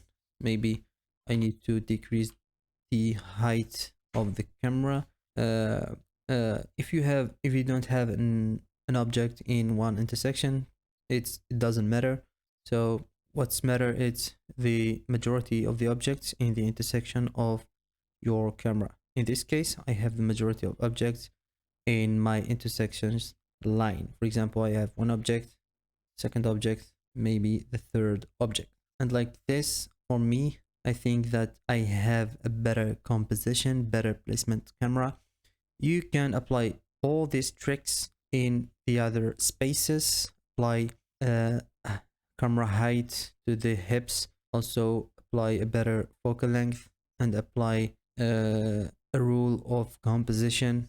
Maybe you can apply rule of thirds, maybe the golden ratio. You can find this also in my Instagram. I publish a lot of tips and tricks in another way. It's not a video, but it's a way of text. So you can check my Instagram. Also, I write some of small articles on my Facebook page. You can also visit my Facebook page to read about these tips and tricks. Always when I do an Arch Viz project, I will want to share, and I get to share my experience with this project in Facebook and Instagram.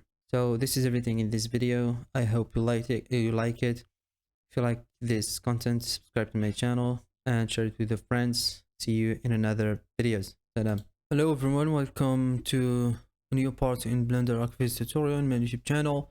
In today's video we will explain the render settings just for cycles, the render engine.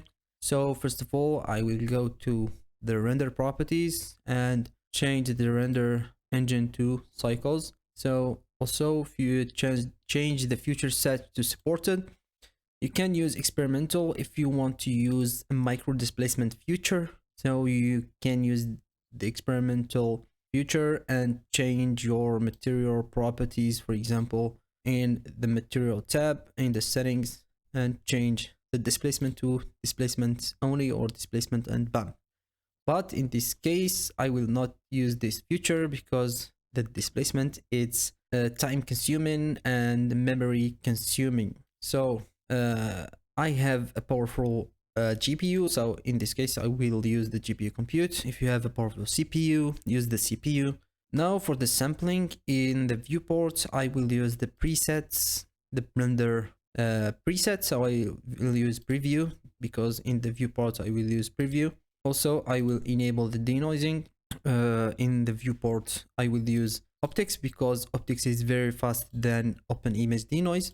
But in the opposite, in the render, I will use maybe 4000 or the final preset of Blender, but I can use 1024 samples and set the noise threshold to 0 to make it automatic and to focus a lot in art, not in technical stuff. Also in the denoise, I will use for final render, I will use open image denoise because open image denoise preserve a lot of details than optics. So we finish with sampling. The second important settings is the light path. For this light path, I can use this setup for light bouncing. When lights enter to the apartment, will bounce a lot. So if you want a lot more bounces, you can increase it than this, but in the default or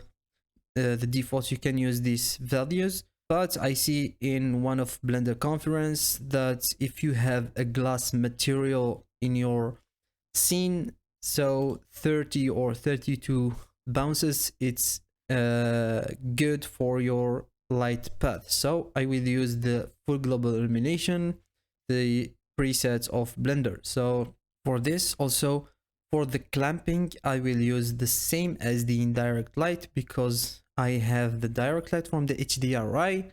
So I will use 10 because when you increase this value, you will have much less noise in areas where you have direct light. Also, you can disable this caustics because we don't have a lot of, or maybe we don't have any glasses in our apartment. And if you want the fast render, then use fast GI, but use it carefully. So I will let my settings like this. Also, the next settings is simplify. So I need to use simplify because I have a dense scene with a lot of textures. So I don't want to have problems in the viewport preview. So I want to limit the texture to 1K to not have much texture or GPU memory consuming, but I will let it no limits in the final render. So if you have a poor GPU, you can use 2K, but don't go so much below this value. So the next settings is persistent data. It's for faster render. When you re-render your image, you will not have BVH build or texture build, so you will render directly. So enable this persistent data. Also, you can disable this option, but in my case, I will enable it for better performance. So the next option is the color management. It's very important for realistic results. So I will keep my view transform on filmic. Then when I want to render, I can choose between medium high contrast to high contrast for better render, for better look. But in almost my renders, I use high contrast. Then in the lighting parts, I will show you how to play around between exposure and gamma to get better lighting and illumination. So this is everything about render settings. It's very easy. You can find another video about this, and This is everything in this video. If you like it, subscribe to my channel. See you in another videos. Salam. Hello everyone, welcome to the waiting part, which is the illuminating and the lighting. So first of all, I need to go to Blender. As you see here, the scene, it's really dark. The most people think that the lighting is very complicated, but it's not. I use a simple setup, which is an HDRI, just an HDRI with some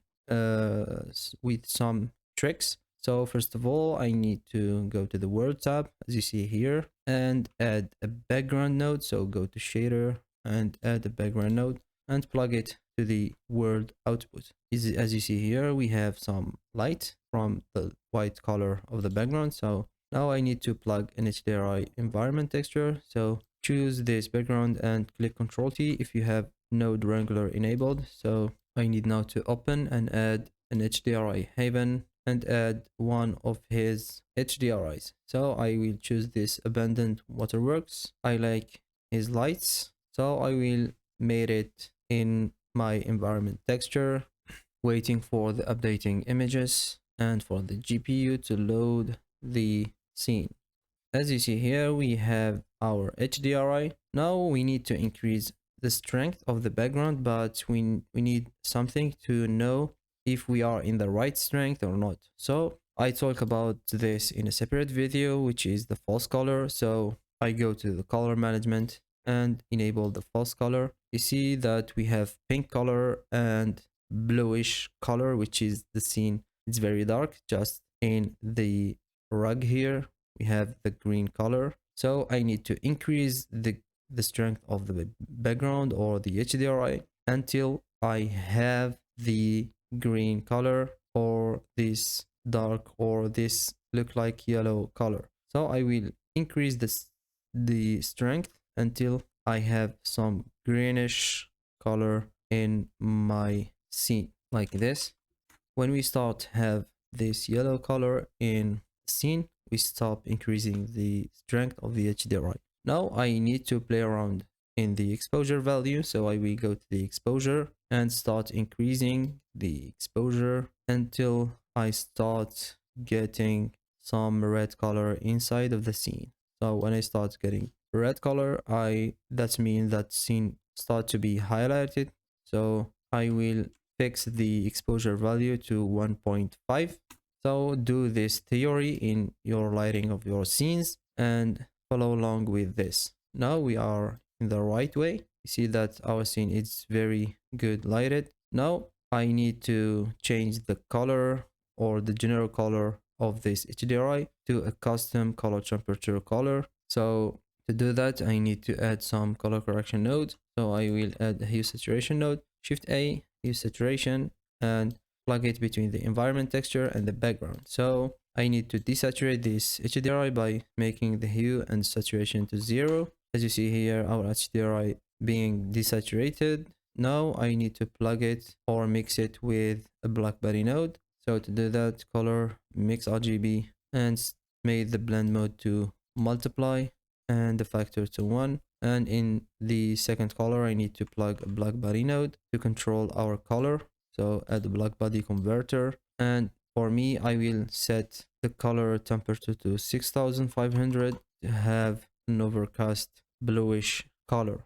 So like this, I have the color from the black body and the lighting from this HDRI. Now I don't need this HDRI to be desaturated in the background. So to do that, I need another HDRI, another saturated HDRI. So I will use this HDRI, the same HDRI, and duplicate this background also and plug this HDRI to the color. Also, I will use the same mapping. Maybe when I want to rotate this HDRI will be rotated together.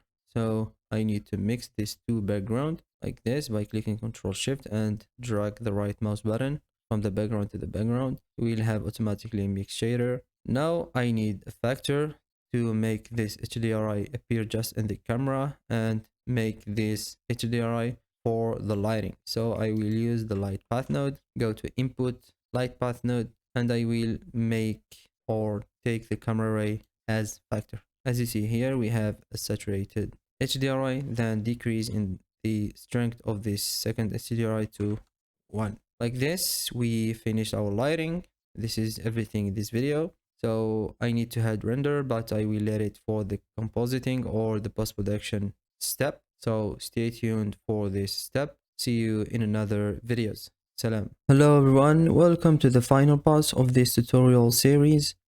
In this part we will do some post-production using Blender rather than using third-party softwares like Affinity Photos or Photoshop. So we will do all the workflow in Blender, starting by enabling some passes. So first of all, I need to enable the mist, also the denoising data, also enabling the direct and indirect glossy, also the ambient occlusion. Then we need to hit render and wait for the render to finish and see you when the render ends. So as you see here, the render is finished. And as you see here, the result is in front of you, the good result for you. And now we need to do some post-production to not getting a flat render. So I will go to the compositing node, then I will need to collapse this viewport and split my viewport to this and go to image editor, and here go to the viewer node. So I will not use the backdrop because it's very slow and slow down my computer. So now I need to use the viewer node here. So to view our image, I need to add a viewer node, add the viewer node, input, maybe output, viewer node, and plug image to the image. Maybe I will collapse these two wireframe. So this is our image. Now I need to start with adding passes. So first of all, I need to add the glossy direct. As you see here, this is the glossy direct, and this is the indirect, and this is our AO. So first of all, I need to add passes. So like this, I will go to color, add mix. First of all, I need to add the glossy direct. So for that, we need to add the blend mode to add and decrease a little bit to 0.15. As you see here, we have some more glossiness in this picture. So as you see here, if I mute our node and unmute our node, we see the result. Now I need to add the glossy indirect, the same method with the glossy indirect, plug the glossy indirect here and try to increase it like this, maybe 0.25. So as you see here, this is the result of the glossy indirect. Now I need to make the same method for the AO, but in this time I need to change the blend mode to multiply because it's black and white pass. So I need to extract the black values from the white values. So I need to add this to multiply, but don't increase the factor a lot because the scene will be more dark. Like this, I need to add it 0.1 like this, and I need to drag these nodes here, and maybe I need to add frame or a frame for our layout to be more organized like this. Select these nodes and add them here. Maybe I need to rename it to passes like this. Now I need to add some effects. First effect is the exposure, because I need to increase a little bit in the exposure like this. You can decrease it if you want. Now I need to add another filter, which is the sharpen filter. Add filter, then add the sharpen filter to have more details in the edges.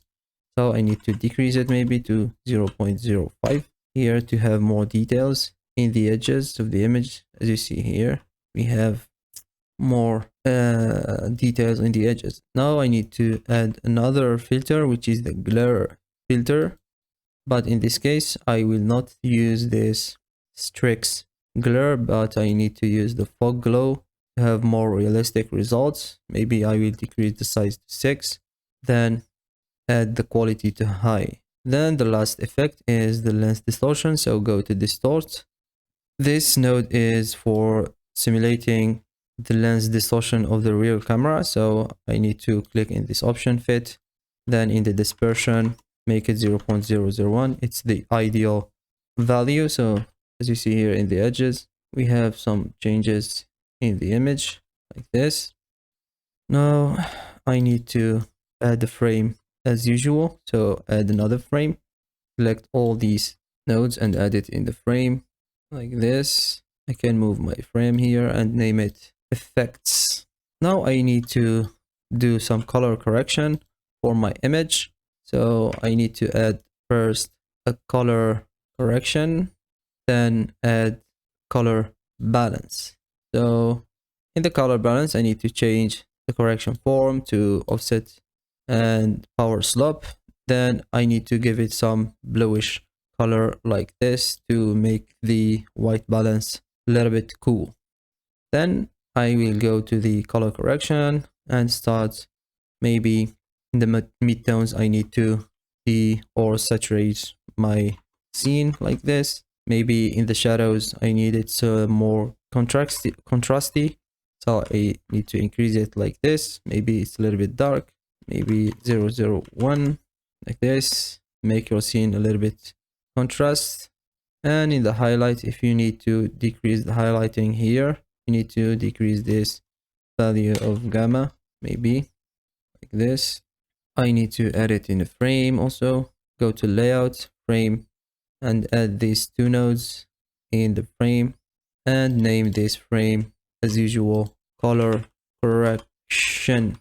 So in the first passes, I miss a pass, which is the noisy image. As you see, as usual in photographer images, they have some noises in the camera lenses. So I need to add this effect by using this noisy image. So first of all, I need to first duplicate this mix RGB color and add this noisy image and change the blend mode to mix, but don't try to overdo it. As you see here, we have a lot of noise in our image, so add it a little bit. So I will add a little bit of noise, maybe 0.15 to add a little bit noise in our scene. So I need to decrease it a little bit, 0.1, and it's done with the noise. So I will stay in this post-production setup. So and finally, alhamdulillah, we finished with this tutorial series, and thanks for everyone who support me and encourage me for making these tutorials in YouTube. And finally, I want to send to you a message. Thank you very much, and I have a request for you. If you want some ready empty interior scenes with lighting to apply your textures and put your 3D models, so you can grab my empty interior scene bundle for cycle engines on Blender Market, where I collect all my interior Arch Viz scenes that you see in my portfolio. I know that's a stupid idea, but it can be helpful for someone. This bundle will be updated every time if I make an Arch Viz scene. Also, if you want to support me on my creative journey, so you can be a member on my Gumroad membership, or you can support me with a one-time donation on Buy Me a Coffee. Also, you can find all the links in the description down below. Thank you very much for the support, and see you in another tutorial series. Salam, have a nice day.